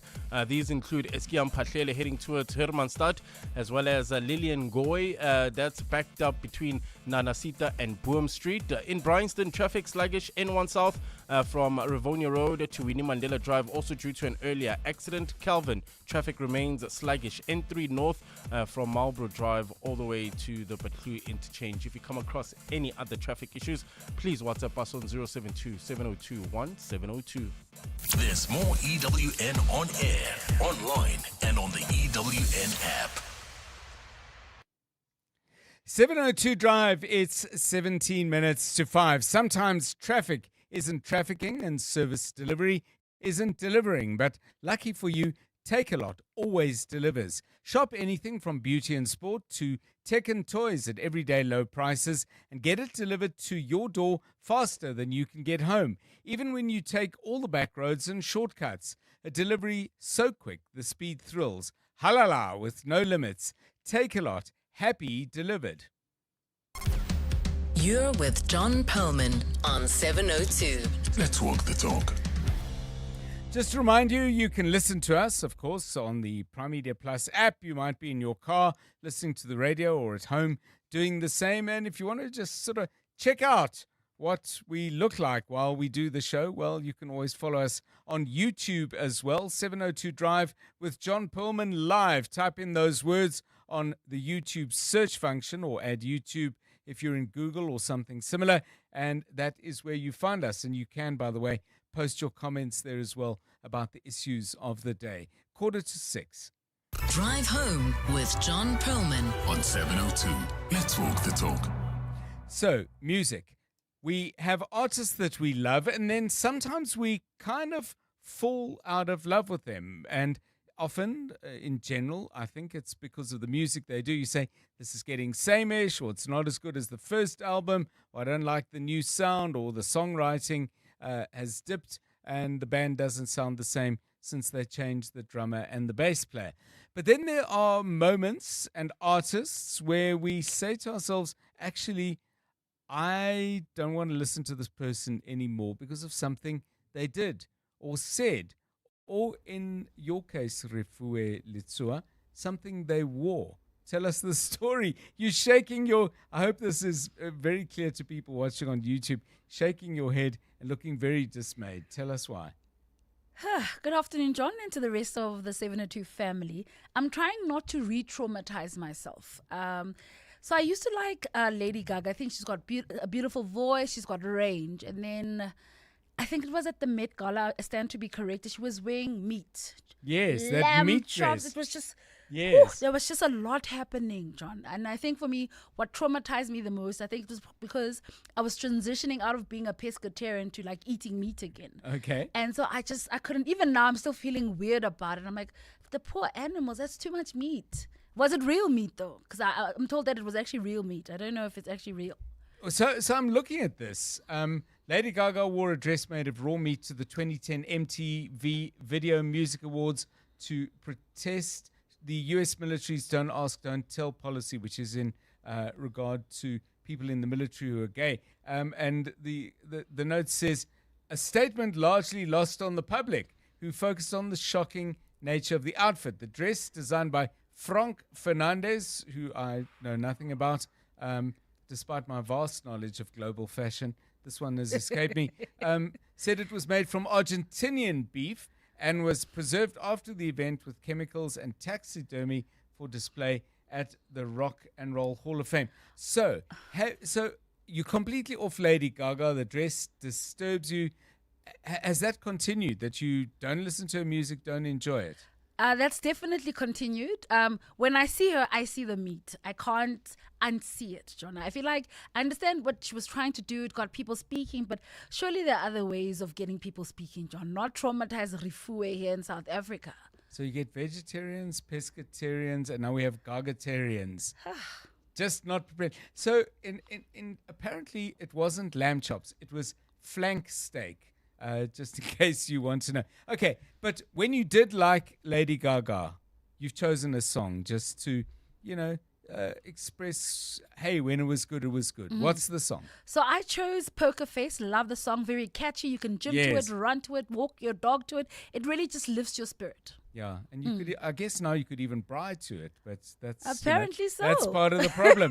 Lady Gaga, Poker Face, let's hear it.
From her very first album, her first studio album called The Fame in 2008, Poker Face, Lady Gaga. So let me remind you of the question. We're asking you about an artist that you just said, nope, don't want to listen to them anymore, not interested. We are breaking up. In fact, we're not even going to be friends or try to be. And it's not because of the music. It's something they did, something they said, or anything else. Give us a call on that on 072 702 1702 and 011 883 0702. It's 10 minutes to 6. In the last last 24 hours, this is what's happened in your world. The Gauteng government says it's going after everyone involved in the looting of Tembisa Hospital. The Special Investigating Unit yesterday revealed that 2 billion rand was siphoned from the facility in irregular contracts. The investigation was prompted by whistleblower Babita Diokaran, who was assassinated months after she flagged 800 million rand in corrupt tenders at the facility in 2021. It is going to be a long road to recovering all the monies because people will try to hide. EWN, in touch, in tune, and independent. Ready to lead and make our world a better place, Regenesis School of Education proudly launches its revolutionary Bachelor of Education program. They don't just develop teachers, they develop conscious leaders equipped with IQ, STEM, AI, and emotional intelligence. Study in the heart of Sandton or online worldwide with a world-class faculty trusted by over 1,000 corporations and 500,000 alumni from 150 countries.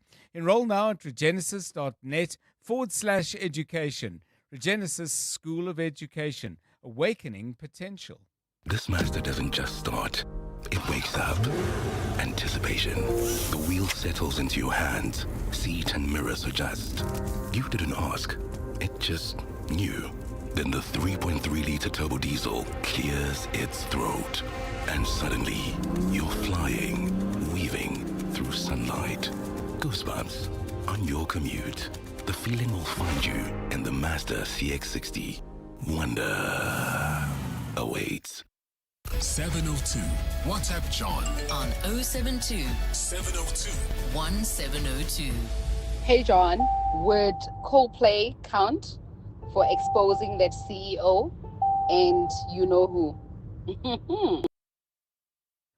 Coldplay, I mean, I don't know if they were controlling the cameras that exposed that CEO, I can't remember his name, who was at a concert and intimate with somebody who wasn't his wife or partner. Anyway, so that particular listener is off Coldplay, it would seem. This is a sample of what she might be missing.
So Coldplay, somebody suggesting that what they did in, I think, really inadvertently exposing somebody at a concert who was not with the person they ought to be with.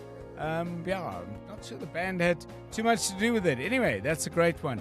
Coldplay, there with the song Clocks. Kumoso says, John, an artist I stopped listening to even though I loved his music is R. Kelly. My favorite song of his was Gotham City, but I am good. I think a lot of people would say exactly the same about R. Kelly. Any other artists that, because of their conduct or anything they did or said or might have been involved with, that made you think, love the music, but sorry, no, can't, just not going to listen to that? Give me a call on that on 011 883 0702 and 011 and 072 702 1702. While we're just waiting for your comments on that, quite a lot of you raising some issues that we, or commenting on some issues that we've been raising on the show. I asked a little bit earlier whether, as we look back on what happened in the looting of the Tembisa hospital, whether banks have something to account for. And this comes from Anonymous, who says, banks have a lot to answer for regarding the current looting and past incidents associated with state capture. The Zondo Commission reported implicated specific banks like Nedbank and Standard Bank in dealings with Gupta-linked entities. These banks only began debanking the Guptas after their widespread exposure in 2016. I asked questions as well about the health system and, the issue of whether there should be, systems within the Department of Health, either at the level of Gauteng or at the level of National Health, that actually says, hang on a moment, we're spending all this money and we're not getting value for it. And Clolly says, the UK has a structure called Fraud Squad. It works with monitoring the whole health system and the claims from all angles. 011 883 0702 and 072 702 1702. Kabazella's just stepped in. So in 2008, there was a attack at a school in South Africa at Nick Deirdrick's Technical High School. A kid went in there with a sword. Yes, I remember that incident. Yeah. And he went in with a mask, and some people said that it was linked to a band called Slipknot. Okay. Right. So this was all over the media at the time, and people were like, oh, no, Slipknot, terrible music. Don't let your kids listen to that music. And I kind of avoided that music for quite some time, but I've got reacquainted with it quite later on now. And it's actually very good. So let's take a listen to this song by Slipknot called Snuff. Okay. Yeah. What am I going to do with you?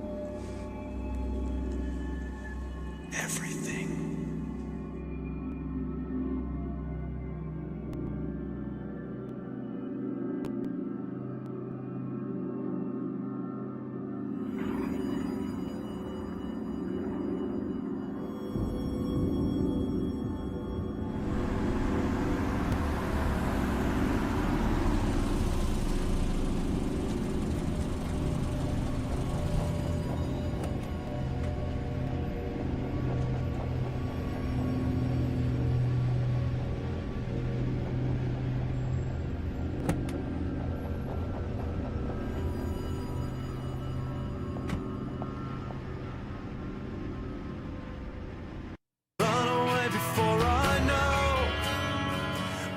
It's just too dark to care.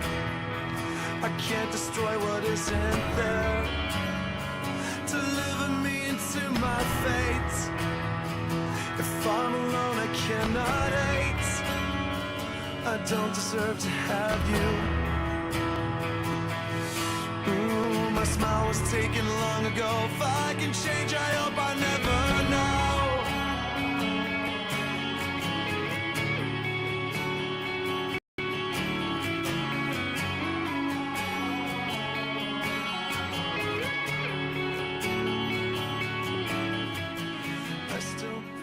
Sounds of Slipknot on 702. I have to say, I have never heard them before. They took a while to get into it, but, once they did, pretty good stuff, eh? Okay, well, that's it for the show, and thank you very, very much for being part of 702 Drive today. Coming up next, The Money Show with Stephen Curtis, then Aubrey Masango has got you between 8 and 12. For me, John Perlman, and the team, good night.